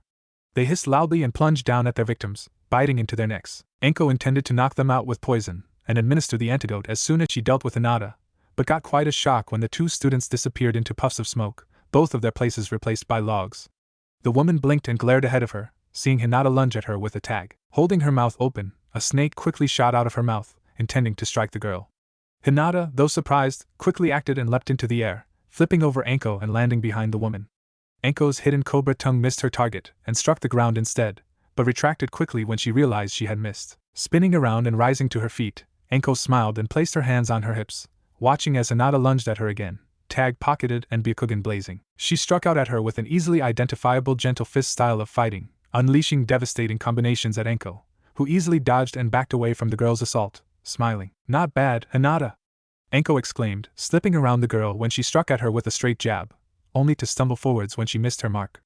But her Byakugan was able to keep track in her, and she managed to pivot out of her stumble, quickly setting her sights back on her mark. "But you'll need the help of your teammates to help subdue me." Suddenly, a pair of hands shot out of the ground and grabbed Anko by her ankles, surprising the woman and causing her to look down, where she saw the face of a masked Naruto pop out of the ground. Were it not for the mask, you could see the grin plastered on her face. "Who says she doesn't?" Anko growled and was about to throw a punch down at him, but couldn't when she heard the sounds of rushing footsteps coming at her from behind. She glanced behind her, seeing Sakura rushing at her with a tag in hand. Grinning, the girl leapt at the woman at full speed. Anko tried to turn around and move to counter, but couldn't since Naruto was holding onto her legs firmly. She wasn't able to do anything in time when Sakura landed on her and slapped her tag onto her back, immediately jumping off as soon as it was on. The woman tried to reach back to remove it, but was soon overcome with a hot, electric effect. Small streams of purple electricity coursed over her body from where the tag was placed, and she growled in pain, nearly collapsing to her knees. This was a sign that she had been hit. Looking up, she saw Hinata coming at her again with another strike, her palm glowing with chakra. Not wanting to be hit by that, Anko reached up with her thumb and ran it over the trail of blood running from her lip, where she had bitten to awaken her out of the genjutsu. Once patting her hand with the blood, she placed it on top of Naruto's face still protruding out of the ground and shouted, "Summoning jutsu!" She yelled. Hinata was halted from her attack by a blast of white smoke, with Naruto's yell of shock accompanying her little cry when the entire area was filled with blinding smoke. Sakura had managed to back away just far enough to be within shuriken range, and also far enough to watch what was unfolding. The three students watched from their positions, and Hinata and Sakura backed away slightly in shock when they saw a giant snake appeared where Anko once stood. The massive serpent leered down at the two girls it could see, while it was on top of Naruto. Its tongue flickered out, tasting the air, and once getting a good whiff of its targets, let out a loud hiss. Sakura backed away in fear, and Hinata, trembling from head to toe, also backed off. Anko sat atop of her summon's head, smirking as she looked down at her opponents. "That was good, you three," she exclaimed, running her tongue over her upper lip. "But let's up the test a little, hey!" "No fair!" Sakura shouted, but immediately had to jump away when the snake's tail swiped at the pink-haired girl. She commando rolled along the ground, before assuming a crouched fighting stance upon stopping. "Everything's fair in the midst of battle, Pinky," Anko stated. "There is no mercy, sympathy or chivalry in our line of work. You must understand that." Not too far from the snake's position, the ground cracked, and following the fist that punched out of it crawled a dirt-covered Naruto. The yellow-haired Gaki growled and shook his head of any excess debris, and glared behind him at the towering snake leering over his two girl teammates. He knew he had emerged behind Anko, and had the jump on her. Anko smirked as she looked down at Hinata, who she knew had a tag on her. "You're mine now, Bright Eyes," she exclaimed in a simulated, evil voice, although she was technically sort of villain-tolerant. Directing her hand, her snake lunged in at her with its jaws wide open. However, just before the snake could attack Hinata, the girl suddenly vanished in a yellow blur, and the snake ended up kissing dirt, literally. Anko blinked and spun around, seeing Hinata appear beside Sakura, accompanied by their teammate Naruto. "Here, Hinata, take this," Naruto whispered, giving Hinata his seal behind his back as Hinata assumed a stance. She took it, and blinked in surprise. "And Naruto-kun? I trust you know what to do with it. Now let's go," Naruto shouted, drawing a kunai and taking a stance. "Right," Sakura and Hinata said, also taking their appropriate fighting stances. Anko's snake turned on them, along with Anko, who was still crouched atop of her giant snake's head. She grinned as she watched the three genin take their stances and ready themselves for battle. The jonin had to admit, they made quite a strong team. "Not a chance, brats," Anko shouted, drawing her own kunai and grinning. "Do you think you three alone are enough to take on a fully fledged jonin? Hell yeah!" A double, familiar shout sounded from behind and above the purple-haired woman, a gasp emerging from Anko's lips. She glanced behind her, shocked to see a pair of Narutos flying down at her, one of them with his right hand held outwards with a swirling, blue ball of chakra pulsating and growing in his hand, and a second Naruto feeding it chakra and giving it shape with his two hands. The ball of chakra grew and spun rapidly, with visible streams of wind entering it as the two attackers flew straight down at Anko and her snake, drawing dangerously close to her. Hope you're ready for this. Shit! Anko growled, crouching and leaping off of her snake's head and into the air in time. Shadow clones! And when in the hell did the Gaki learn that technique? Rasengan! Naruto growled, thrusting his attack forward and sending it into the back of the snake's head. The attack was devastating, a blast of swirling wind slicing at the snake's head, the effects of burning from friction and the force of the attack being so great that it shook the ground, and causing the trees to blow violently in the wind. The snake hissed and screeched loudly in pain as it was driven straight down into the earth, forced into it with a loud, splintering crash and a blast of dust clouds and debris. Anko gritted her teeth. Damn it! Huh! She looked behind her again, straining her neck to look upwards. She had almost forgotten about her other opponents, and got a real big surprise when she saw Sakura flying at her from above. Kunai in hand, and glowing blue with enhanced chakra, the girl let out a yell and lunged at the woman, thrusting to blade in her direction. Eat this! Sakura shouted. Anko growled and maneuvered in midair, twirling around with her own kunai in hand and batting Sakura's away, directing it safely to her side and watching Sakura fly past her. It was then she spotted something out of the ordinary about Sakura's weapon. What the? She thought, seeing an unusual, improvised seal carved into the blade's side. It was when she realized what it was it too late? A puff of smoke shot out of the seal followed by a blur, and from that blur, Naruto shot out and straight at the purple-haired woman, blade in hand and moving at such a high speed that it would be impossible to avoid him. Anko growled and raised her kunai up, both of their weapons colliding with a clang. However, it wasn't Naruto's intention to lock blades with her head-to-head, as at his current level of skill he would be beaten in just a few minutes. Instead, he just grabbed her arms with his free hand, holding her in her place and pulled them together tightly. At the same time, both of them were now falling out of the sky. Anko grinned when Naruto wrapped his legs around her waist, further restraining her. I didn't know you felt this way about me, Gaki? Anko exclaimed. You're pretty good with the ladies. Do you want to make out with me too? She teased, recalling Naruto's early experience with Sakura and Ino. Tempting, but no, Naruto exclaimed. Suddenly, Anko caught a whiff of another attacker's movements, and glared behind her, where she saw Hinata leaping at her with two more tags. It took her a split second to reach the two falling ninja, since she got a better jump start from the ground, and was soon upon the purple-haired Jonin, whose eyes widened. Ah shit! Anko muttered. Take this! Hinata shouted, slapping the two tags onto her back and leaping away. Naruto did so too, kicking off of Anko's stomach and back flipping away.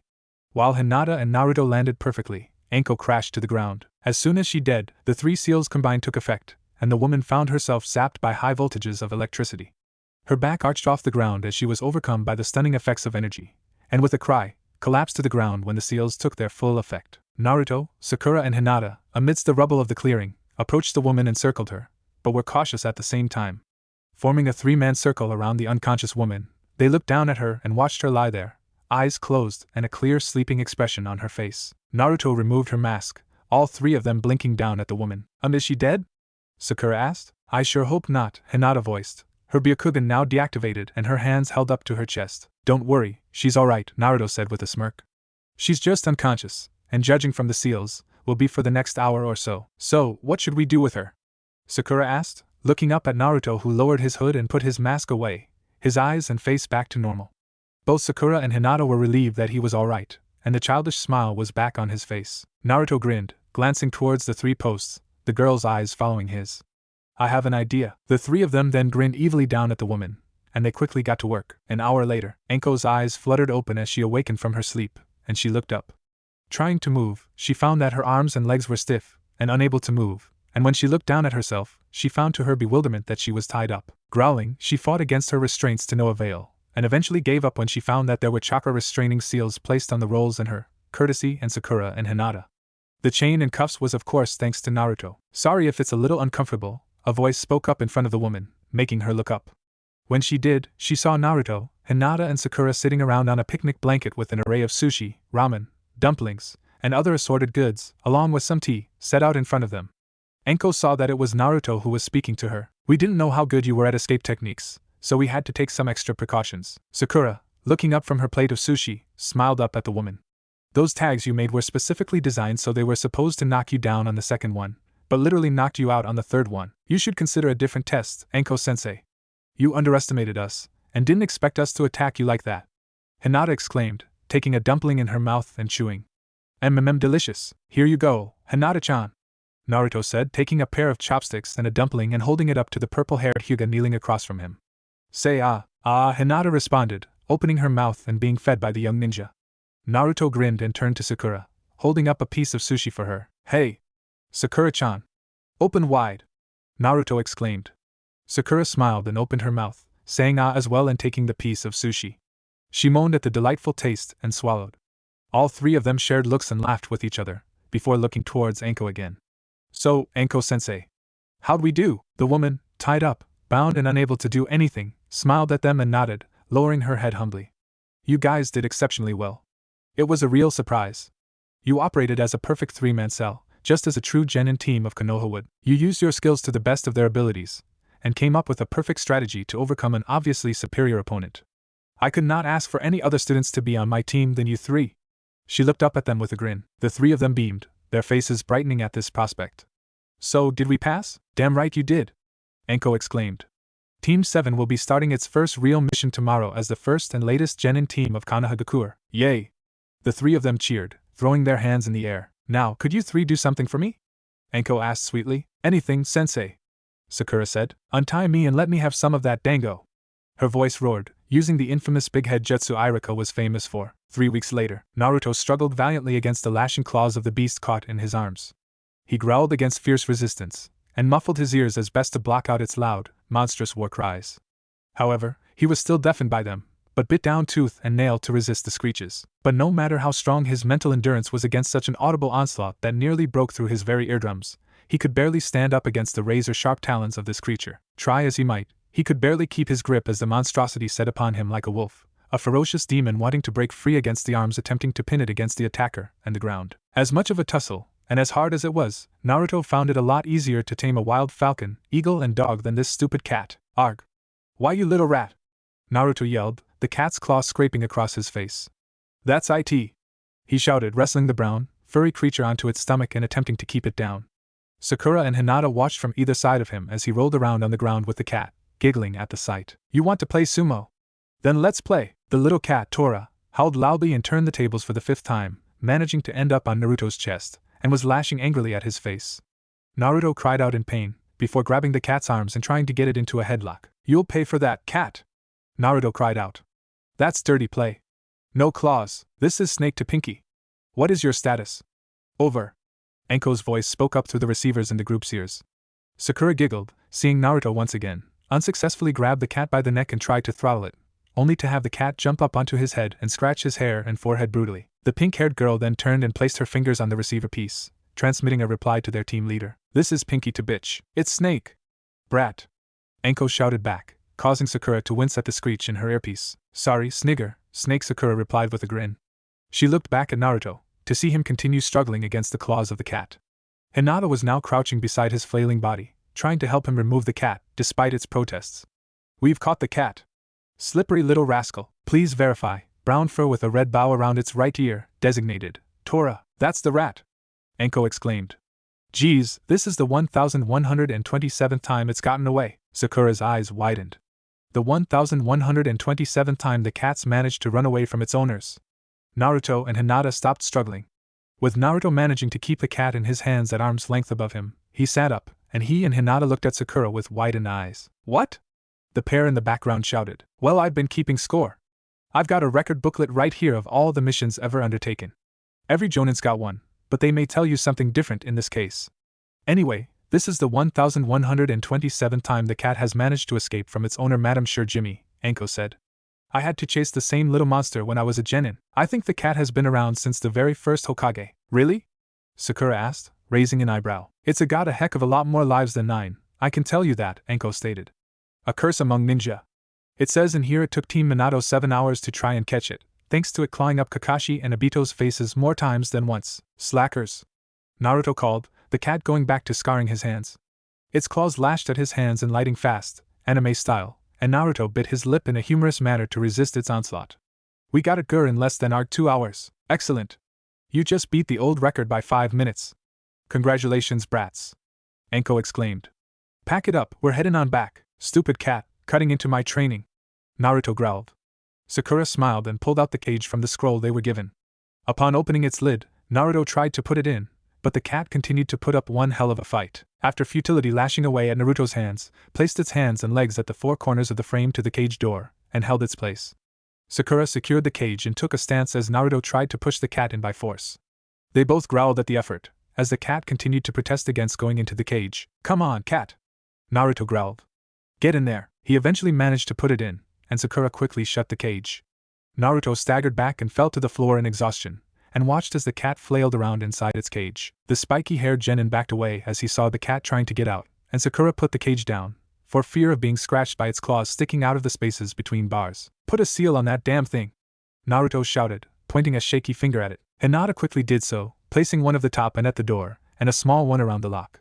The three of them collapsed in exhaustion, with Naruto sprawling out on the grass. "Ugh, I hate these missions." An hour later, the question of why the cat ran away from its owners over 1,000 times was soon answered when, as soon as the cat was returned to its owner at the mission briefing room, they saw how Madame Shirjimi, the fire daimyo's wife, treated her cat. A fat woman, dressed in royalty, smothering the cat with hugs and kisses, almost suffocating it. Tears of anguish could be seen escaping the cat's eyes as the woman hugged her cat. Naruto, Sakura, Hinata and Anko watched as the woman paid for the mission, and left with her cat back in its cage. When the door closed, Sakura shook her head. "I kind of feel sorry for the little fellow, and Madame Shirjimi must take better care and consideration for her pets," Hinata explained. Naruto frowned. "Well, tough for it," the blonde said. He rubbed his right cheek, his hands, face and head noticeably wrapped in bandages and covered in band-aids. "Oh.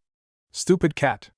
I should have put some ointment on these scratches before I wrapped myself up." "Oh, I've got some ointment, Naruto-kun," Hinata exclaimed, holding out a bottle to the young man. Naruto looked towards her and smiled brightly. He grasped the bottle and looked at it, getting a whiff of its herbal scent and nodding his head. "I made it myself. It should help." "Thanks a lot, Hinata." The pair was interrupted by the Hokage, who cleared his throat to catch their attention.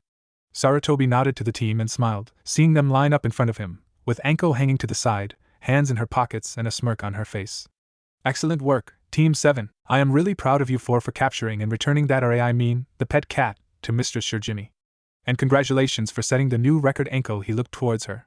"What's the time?" Anko pulled out her booklet, Naruto, Sakura and Hinata quickly moving over to her, and craning their heads to see the times. They whistled at the number of times and teams involved in the missions. "Let's see," Anko murmured. "Team 5, Team 21, Team Guy, yes. Team 7, consisting of Naruto Uzumaki, Sakura Haruno and Hinata Hyuga, 1 hour, 56 minutes, and 37 seconds. She slapped the book close, nearly hitting Sakura's nose. The woman and the team grinned over at the Hokage, except Hinata, who merely smiled proudly. "Read it and weep, wonderful!" the Hokage exclaimed. "As an added bonus for breaking the record, I will add an extra 30% to your mission pay."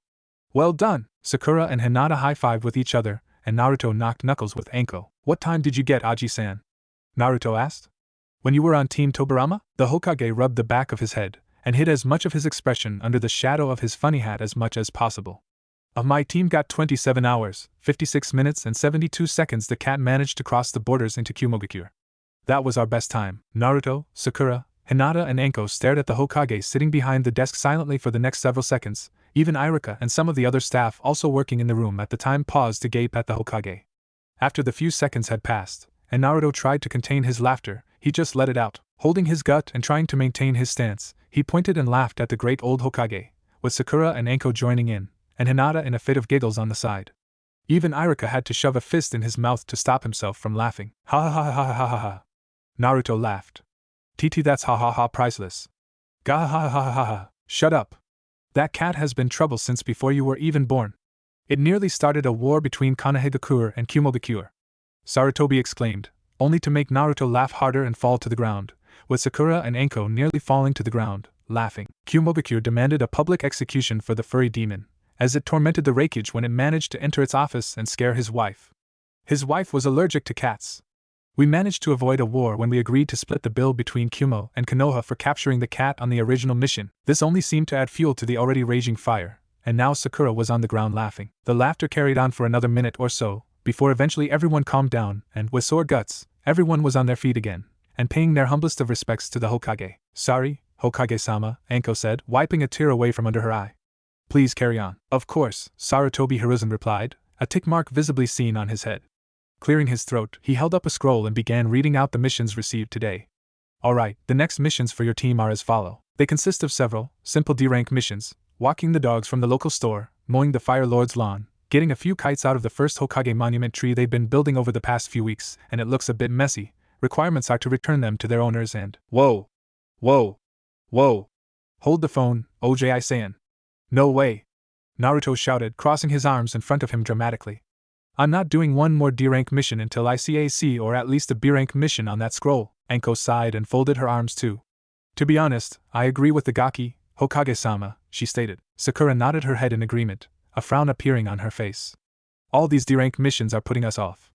We need to at least work out and put our skills to the test with at least a C-rank mission. Hinata shrugged, hands held up and fingers laced together. I am not that fussed. Sarutobi sighed and shook his head.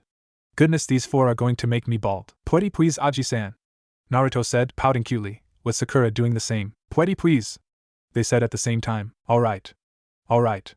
Stop that, Sarutobi groaned, pulling out a random scroll from the C-rank pile. Okay, here is a lucky draw. The old Hokage tossed it over to Anko, seeing the woman catch it and open it. One C-rank mission. You and 2 other genin teams are to escort Miss Haru Hashimoto back to her country village in the north, the land of bamboo reeds. She is of a wealthy family who rules the village and the lands, but has been brought here for protection due to an unfortunate uprising. Now that the uprising has been quelled, she has been called back to receive her inheritance and lead her village. So what do you say? Hell yeah! Naruto exclaimed, pumping his fist. Hwosha! Sakura also shouted, giving Naruto a high five. The two of them grinned to each other. Hinata smiled and looked at Naruto. This'll be exciting, huh, Naruto-kun? Yeah. It will be, Naruto replied. Well, there we go, Anko said, pocketing the scroll.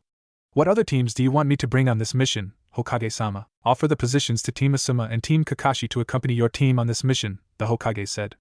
Kiba and Sasuke have been arguing for a C rank, and Team Asuma needs to get more experience outside of the village walls. Perhaps you can bring Kurenai for assistance. Yes, Hokage-sama, Anko exclaimed with a smile. But just before they were about to leave, a new voice shot up from Team 7, making everyone stop in their tracks. Wait a second! Sakura shouted, waving her hands in front of her. Why do we need so many teams on this mission if it's just a C-rank mission? Why does it require us to subtract such a segment from our overall shinobi force? Sarutobi raised an eyebrow, finding the question quite surprising. He chuckled and rubbed the back of his head. Well, you may not like it if I told you, youngsters, the old man said. Go on. Fill us in, Naruto exclaimed, standing beside Sakura for support. Yes. Please do, Hinata said, also accompanying Sakura on her other side. The Hokage sighed and rubbed his forehead. Very well then, here goes. An hour or so later, Konoha North Gates. Wahata awayet. Naruto's yell echoed throughout the village, scaring the birds out of the trees and causing the Inuzuka dogs to howl at the sheer volume of the outcry. Sakura and Hinata giggled as they watched Naruto stare gawking at the Jiao. The Jiao, or litter, is a human-powered transport that requires the service of 2 to 4 men to lift the center chair, bed or portable room, either covered or not, by holding the poles at their sides or on their shoulders. This one was a bed-sized one with a futon, and was encased in a wooden portable with a roof and locked doors. The elegant red veils over it concealed the royally designed view windows on the sides, front and back. Inside it sat the silhouette of the young woman they were escorting back to the nation. I don't believe this, Naruto shouted. It's barbaric, I'll say. My goodness, Anko said, placing her hand on her chest in mock shock. How can the Hokage make you endure such awful and brutal torture? The woman then smirked and thumbed towards it. You'll be one of the first to carry it. Naruto let out one of the loudest and biggest groans in his life, which Sakura laughed to and patted him on the back sheepishly. Don't worry, Naruto-kun, she said. This way, at least you'll be getting some good exercise. Naruto's face fell at this, and a sweat drop appeared on his head. Anko grinned and poked Sakura in shoulder, hard, which made her rub the spot to ease the jab. Don't you go teasing him, Pinky, Anko said. 'Cause you're taking over after the first 3 miles. This time, Sakura deflated, and her face fell. Hinata just shook her head at the pair, and they simultaneously hung their heads in shame and disappointment. So when can we get moving? The voice of the woman from inside her human transport carrier asked. Her voice was delicate and soft, matching the tone and feeling of the very veils that concealed her from the outside world. I am most eager to get back to my village. It's been so long. Anko and the 3 genin waiting turned towards the Jiao, the jonin blinking in surprise before smiling at the silhouette. Such manners, she exclaimed, folding her arms over her chest. Don't worry. When the other teams get here, we'll move out. Don't worry, ma'am, you'll be back in your home village by the end of the day. Very well, the woman replied, before silence fell. The members of Team 7 waited patiently with their bags and their job, Naruto going to stand by his side of the Jiao, and Sakura and Hinata talking about different herbal remedies and healing techniques using palm oils. During this time, Anko pulled out a particular orange book and, with her back turned to her students, began reading and enjoying it. It didn't take long for Team Asuma and Kurenai Yuhi to meet the team at the gates, with Ino, Choji and Shikamaru going to join their respective friends. Ino joined up with Hinata and Sakura, and the 3 began an animated discussion about boys, whereas Shikamaru and Choji shared some quality time with Naruto beside the carriage. Hey there Kurenai, Anko greeted the family raven-haired woman. How's it going? It's alright.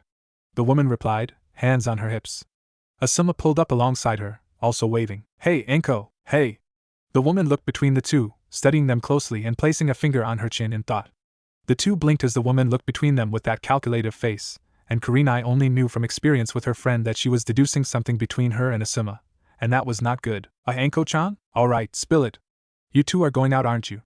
Anko said, poking Asuma in the chest. Come on buddy, don't just stand there blushing and gawking. I know you two have been hanging out an awful lot with each other. My eyes don't play tricks on me, and neither does my watch, unless my binoculars are designed to be optical illusional. A couple of nights ago I saw two silhouettes through the window of your house, doing things that only a couple would do. Knock. Anko. Shush. Kurenai shot out a hand, clasping it over her friend's mouth and wearing an expression in a fashion similar to when Naruto was in an animated rush to put a clamp on something life-threatening. Catching Anko by the mouth with her hand, shutting her up, Kurenai looked behind her to see their students staring at them, apparently having been drawn to their conversation about Asuma and Kurenai being together, or something. Seeing that they'd stopped, the students returned to their own devices, while Kurenai rounded on Anko, looking rather flustered. How many times have I told you not to spy on me and Asuma? She hissed. Anko took a moment to think, eyes looking upward and finger to her chin. She blinked as she thought, before looking back at Kurenai and grinning nervously. I'm guessing this is the 20th time. 27th. Kurenai hissed, looking over at Asuma, who was standing there, cigarette hanging loosely from his mouth and face as red as a tomato. You. Say something, Asuma shrugged. Don't ask me. I'm no good in solving arguments when we're clearly backed up into a corner. Kurenai deadpanned, before glaring back at Anko. Breathe a word of this to Kakashi or anyone else, and I promise you the next genjutsu I use on you will have you talking to an inanimate object for the rest of your life. Anko smirked.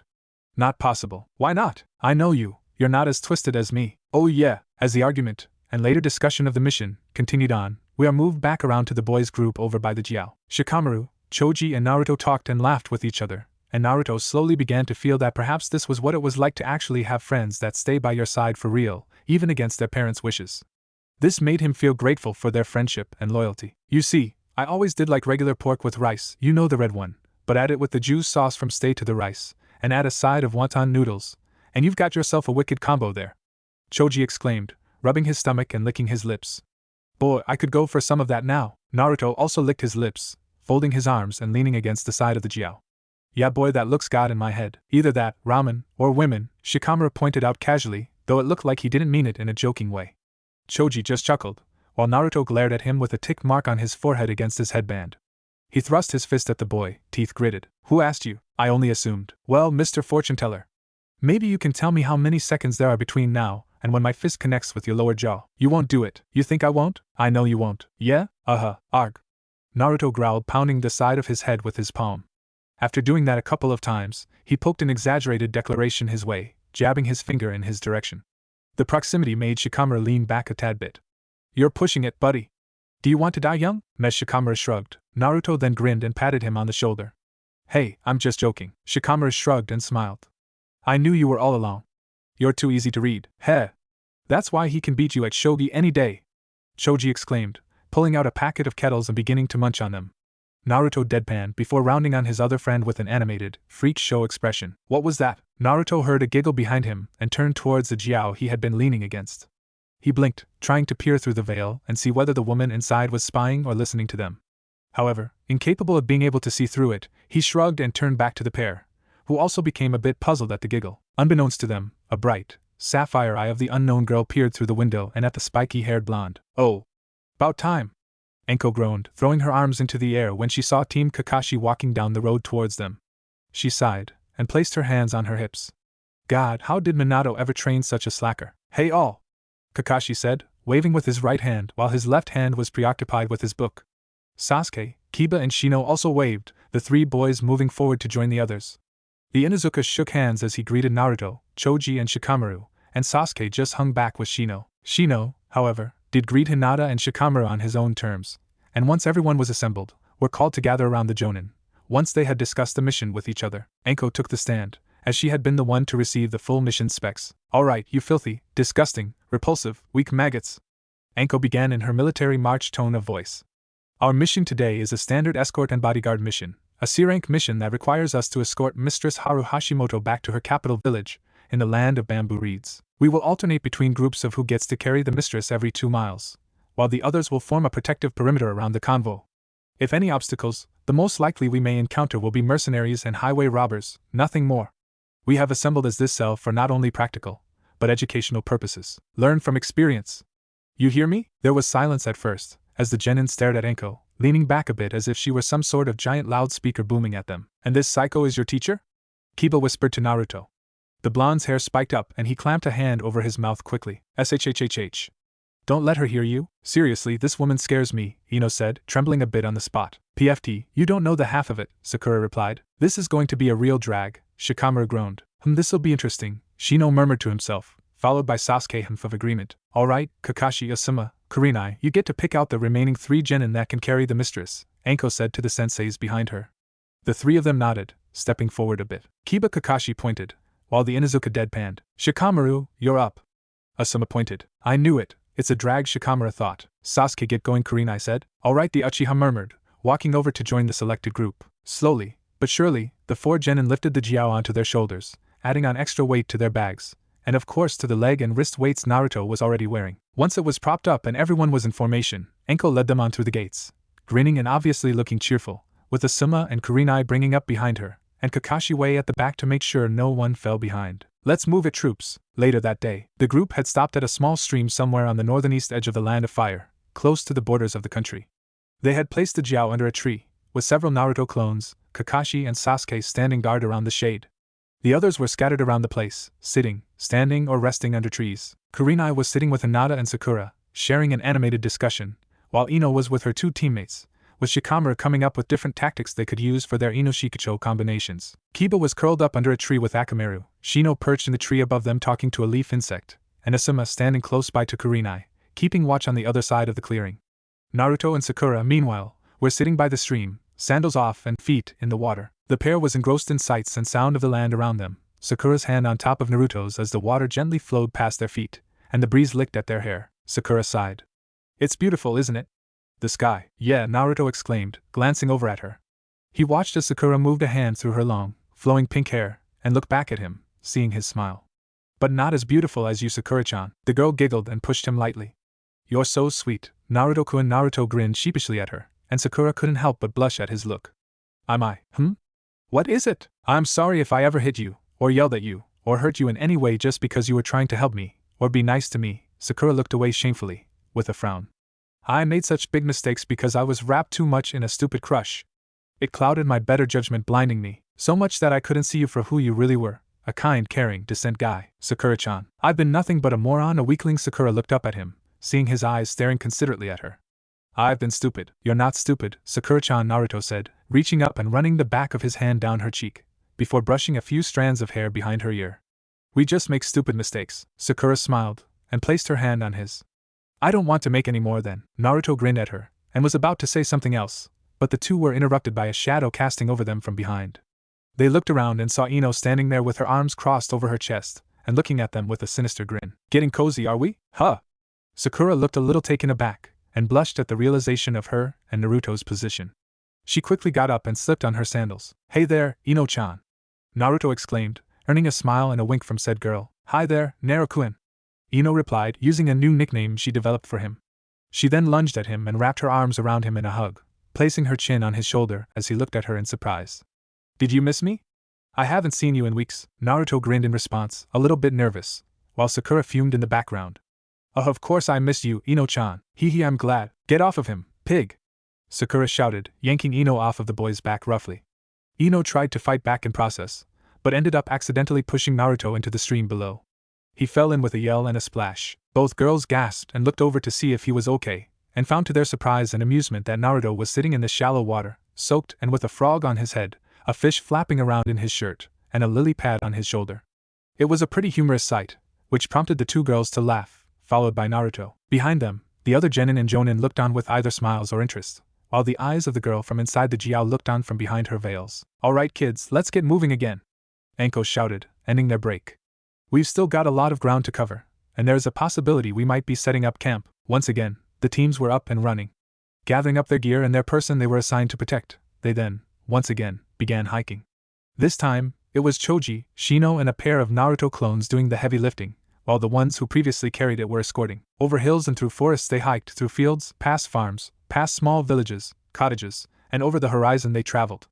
The clouds above moved with the wind, and the sounds of nature made the group feel at peace. But as they journeyed further and further into unknown territory, they began to feel a bit less at ease, yet couldn't contain their excitement. "This is great!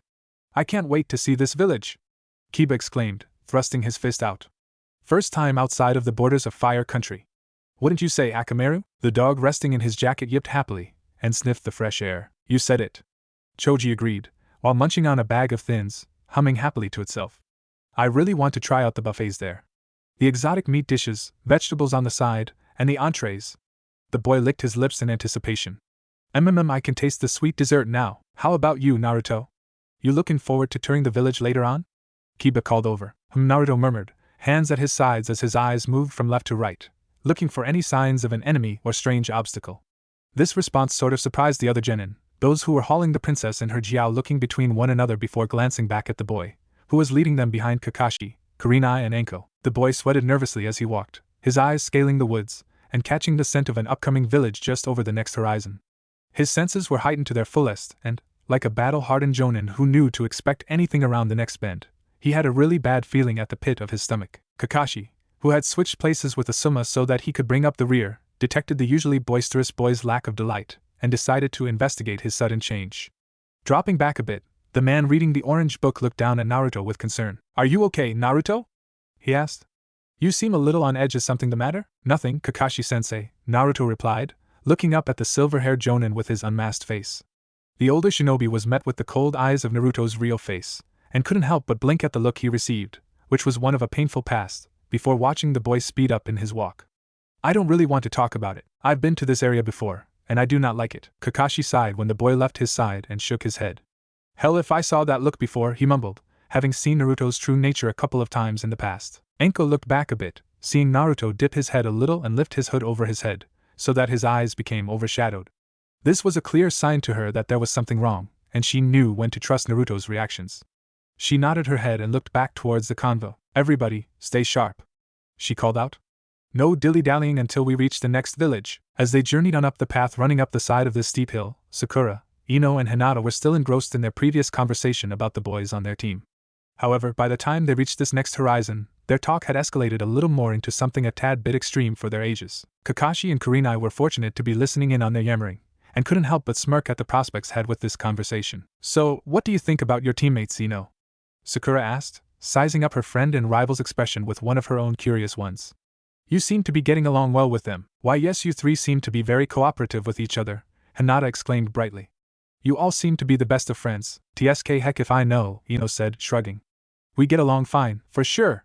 But I feel that we need to get our act together a little bit more, you know. We may have brains and strategy that are ideal for practical missions that require hard thinking, but we need more action and brawn to back that up." "What are you talking about?" Sakura replied, making a point with her hand gestures. "You've seen Choji. The guy's a powerhouse. Your team has plenty of muscle, especially with Asuma-sensei, but when it comes down to just us three, we're really short-handed," Ino explained. "Sure, Choji is strong and all, but as far as action goes, there's not enough of it. Shikamaru brings us down right below naught, and Choji aimlessly follows him into it." "Okay then," Sakura said. "But what about a more personal opinion, aside from them as being A-grade slackers?" "Personally?" Ino replied, giving this more thought and swaying her body with the movements required. "That's all I guess. Even though I have to keep them in line, they are great friends. But putting aside all their great potential as a team and as individual shinobi, I don't think they can even compete with Naruto." The girl clapped her hands together and looked upwards with a dreamy expression on her face and stars in her eyes. "He's such a dreamer." Kiba, who was standing a bit to the right and back, was within earshot of this. When he heard it, he broke down in sniggers. "Naruto-kun is not an object for you to ogle at, Ino-chan," Hinata protested. "He's a good, kind friend, and he will do anything to make sure you're okay and happy." "Anything?" Ino said, a smirk growing on her face. "Well, I'd trade places with you any day, just to go out on missions with him. Can you imagine it? More days and nights outside of Konoha's walls, with very little or no authority, and no parents. Think of the possibilities." Sakura and Hinata were almost appalled by the way Ino was speaking, causing Sakura to slap her over the back of her head. "You pig! We're not even 16 and you're thinking about that? Hey, give me a break!" Ino shot back. I can't help it if my mind likes to wander. I mean, look at him. Most of the time Naruto's not even wearing a shirt under that jacket, and I didn't even notice his build until only a few weeks ago. Check him out. He's practically dripping with sex appeal. Naruto's not an object. Hinata stated again. Don't tell me you don't like looking up and down that big piece of meat, eh? Ino whispered to her. Come on, admit it. You like to look at him too when he's not looking at you. Hinata flushed brightly and looked away quickly to hide her embarrassment. And no, I don't. How can you say such a thing? Ino grinned triumphantly. Ha! Knew it. Still, it is indecent of you to think of him that way. Well, maybe not if it's just a little, Sakura added, blushing heatedly as well as her own thoughts started to betray her. She didn't give it much time either until now, when she really started to notice how well built Naruto was underneath that jacket. She had seen him without his mesh shirt before, and it started to make her feel funny. Blushing, she glanced over at him, seeing his back to them. He's definitely not like Sasuke. He's much more built since he focuses a lot more on physical exercises than ninjutsu training. And how would you know that, Sakura-chan? Ino asked, smirking at her friend. Sakura stumbled a bit, and glared at the girl, fist raised. That's none of your business. Sure. Then you won't mind if I cover up that hole in the sidewall to the men's hot springs then, eh? What? Kakashi's sweat dropped, while Kurenai just shook her head, as the conversation between the girls continued on. Kiba was still sniggering, wanting to eavesdrop more on this gossip, even though he was a little disappointed that they had stopped comparing guys and were just talking about Naruto. A little further down the convo, Sasuke was idling back casually, hands in his pockets and not really paying any attention to the conversations going on, although he did exchange a few words with the Naruto clone carrying one of the rear poles of the Jiao, balancing its weight distribution. Do your teammates always talk so loud? Sasuke asked, slightly annoyed at the laughs and shouts he heard from the girls, though the details to him were inaudible. One is usually quiet, the other I get along really well with, the clone replied. I think it's when the girls get together they're loud. There's a stereotypical view of things, the Uchiha replied. Says you. Naruto shot back. Oh, don't stop because of me, Choji said to them from ahead. I like where this conversation is going. You just focus on carrying. Your side is leaning, and I hate having to try and balance it out. And my feet are starting to hurt. The clone shouted and groaned. The convoy trudged on further, till they reached the top of the hill they were climbing. As soon as they gathered at the top, they looked down towards the valley below, which inevitably ended at the sea. Here, they saw a seaside village amidst a thick forest of trees, built along the beachfront, where a vast array of piers stood built. It was a colorful town with rooftops and buildings stretching for quite a distance for an outskirt port. As trees-covered mountains stretched high on the horizon, with the beach weaving and disappearing into them, the group could see boats of many kinds making port here. The fresh sea air whipped at their faces, and they could hear the distant caws of seagulls. It was at this point, as the shinobi gazed out across the land in awe and interest, Naruto finally recognized the village and frowned. He looked up at the Jonin senseis also admiring the scenery, and spoke in a very serious tone of voice. We have to go around. The 4 Jonin present looked down at him in surprise. Why so, Naruto? Asuma asked. This isn't a village for us to go through, Naruto stated, looking back down towards it. Shinjo Port, a pirate town up here where travelers come and go, mercenaries look for trouble and where the black market thrives amidst the chaos of everyday life. I really detest this place. How do you know this? Kurenai asked curiously. Have you been here before? I came here with Ero-sennin once on one of his trips, Naruto stated. For an 8-year-old, this wasn't a town I wanted to be in. The markets, the drugs, corruption. I even had a bad encounter with a few slave traders when I went off on my own. They thought I was another orphan to kidnap. I see, Asuma replied, looking back down. Either way, we can just go around the edge of town, and keep away from the markets. We need to rent an inn anyway so the mistress can get some sleep. I wouldn't recommend it, Naruto muttered, turning on his heel and walking away, back to the carriage. His friends watched as he disappeared behind the Jiao, Sakura and Hinata looking on with concern as they watched the boy sit himself down on the rock, to listen and wait for a decision to be made. We can't let our client spend a night here, Anko said, furrowing her brow. In light of these circumstances, I say we just move on through, get some supplies if we can, and go. We'll camp as soon as we're out of the town. I agree, Kakashi said, looking at Kurenai and Asuma. Besides, I think the locals will take far too much interest in a convoy moving a person of royalty through it. Stick close to it and move through. Kurenai and Asuma nodded. Turning, they relayed their instructions to the genin. All right, you lot, let's get moving, Anko said. We're going to go through the town. Do not talk to the locals, and try not to wander off. I'd hate to have to buy you back from any would-be slave traders, the woman muttered, hands in her pockets, and began making her way down the hillside. The genin moved back into formation, this time allowing Sakura, Ino, Hinata and Shikamaru to carry the Jiao again, while the rest of them formed a protective circle around it. Kakashi, Asuma and Kurenai made sure to stick closer to them this time, while Anko took the lead. While they moved down at the hill, Naruto shook his head and rubbed his nose with his fingers, trying to ignore the stench of serenity. I'm starting to regret arguing with Aji-san for this mission, Naruto mumbled. Upon arriving at the bottom of the hill and at the front gates of town, the group entered in through one of the many access points, which looked disturbingly similar to the entrance to Kanahagakure, only with a few major differences. Number 1, the buildings were much more colorful, and suited the description as more of a Western European design of village. The buildings were more run down, the roads were paved and more open to civilians, and street lamps, oil lanterns apparently, blended into the 1920s look of this backwater town. The scent of fish, markets and foul play was immediately picked up by the would-be travelers, the jonin looking around with expressions of focus and seriousness. Anko and Kakashi made sure to keep a grip around a hidden kunai in their pockets at all times, whereas Asuma was clenching one of his trench knives. The rest of the genin were also on high alert, especially Naruto, who kept his hood slid over his head, eyes hidden away. Sasuke and Shino appeared emotionless as usual, Choji and Kiba anxious, with Akamaru who was getting a little sketchy and on edge as well. As for the girls, they stuck close to their charge, and Kurenai kept a close watch on their students. The moment they entered this place, they immediately felt a change in the air. Though a majority of people walking around minded their own business, such as merchants, business owners, and people with a purpose, there were however some in the shadows giving the group strange and considerate looks. Even those armed were staring at them. However, neither of them made a move, as there were some of the nation's soldiers on patrol.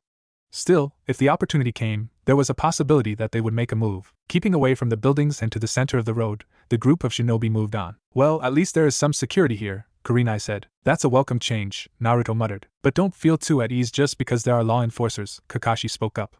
A lot of the guards you see walking around work for some powerful organizations. You can tell by the different dress codes. The real soldiers, a part of the country's security and army, are dressed in armor, see the jonin said, pointing out a marching patrol walking in perfect formation, and led by a captain, who had a more distinguishable outfit that designated him as the group's CO. The members of Team 7, 8, and 10 watched the soldiers march by them, the civilians making a gap as they walked on through. They also noticed another group of supposed soldiers walking with the crowd. This group dressed more casually with their own form of clothing, but wore pauldrons, bandoliers and vests that designated them as a separate security force.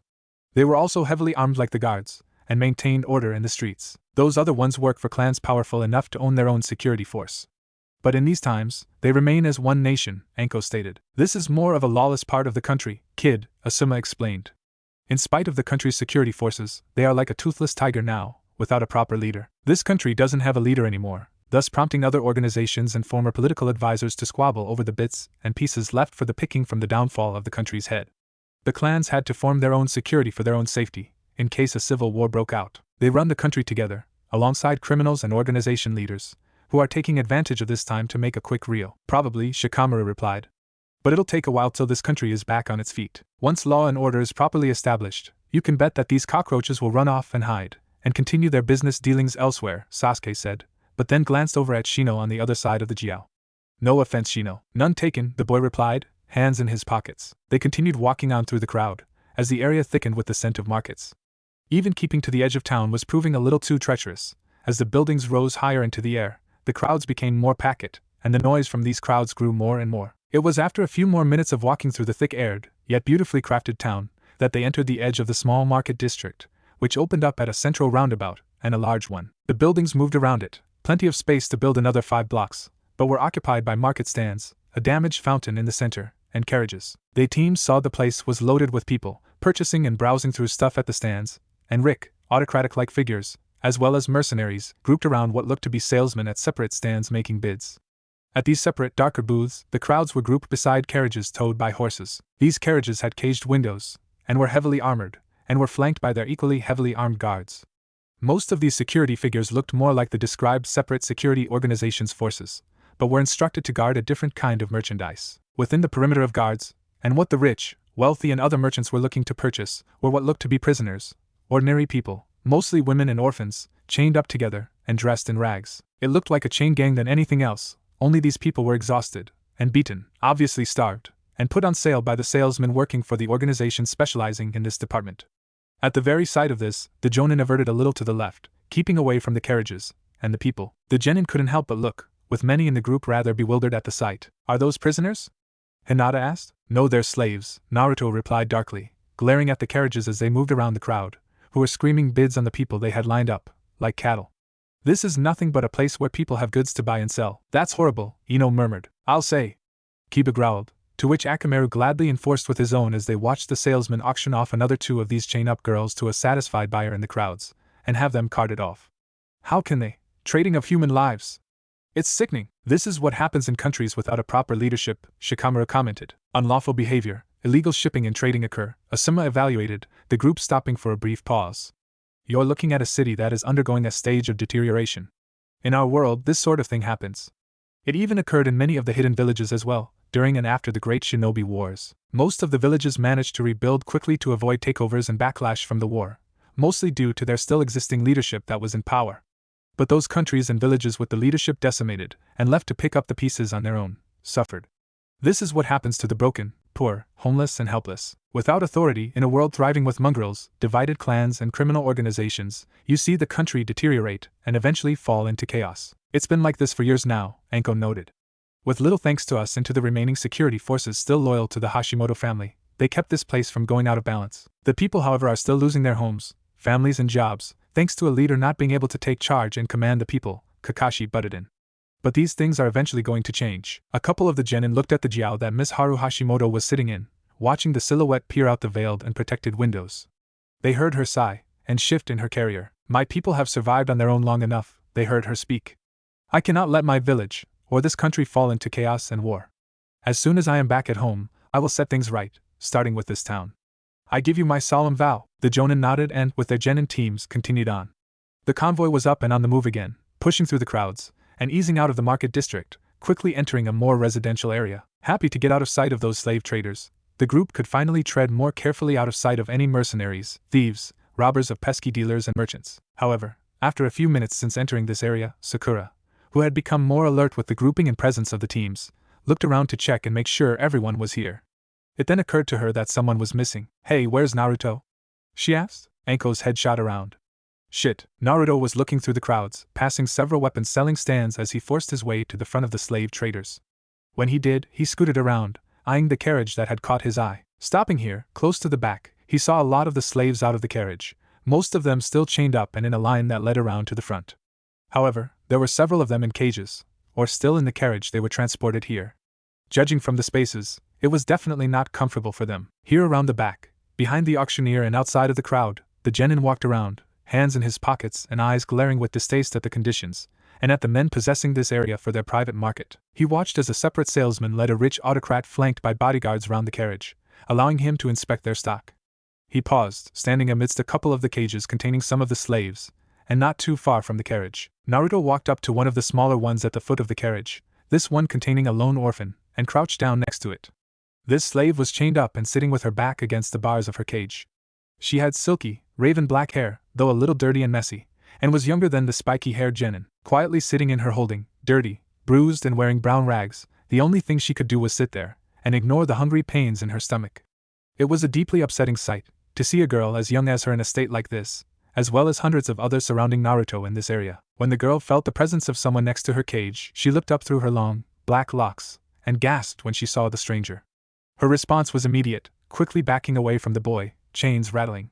She nearly hurt herself in her haste. The young ninja held out his hand to her. Hey, it's alright. I'm not one of them.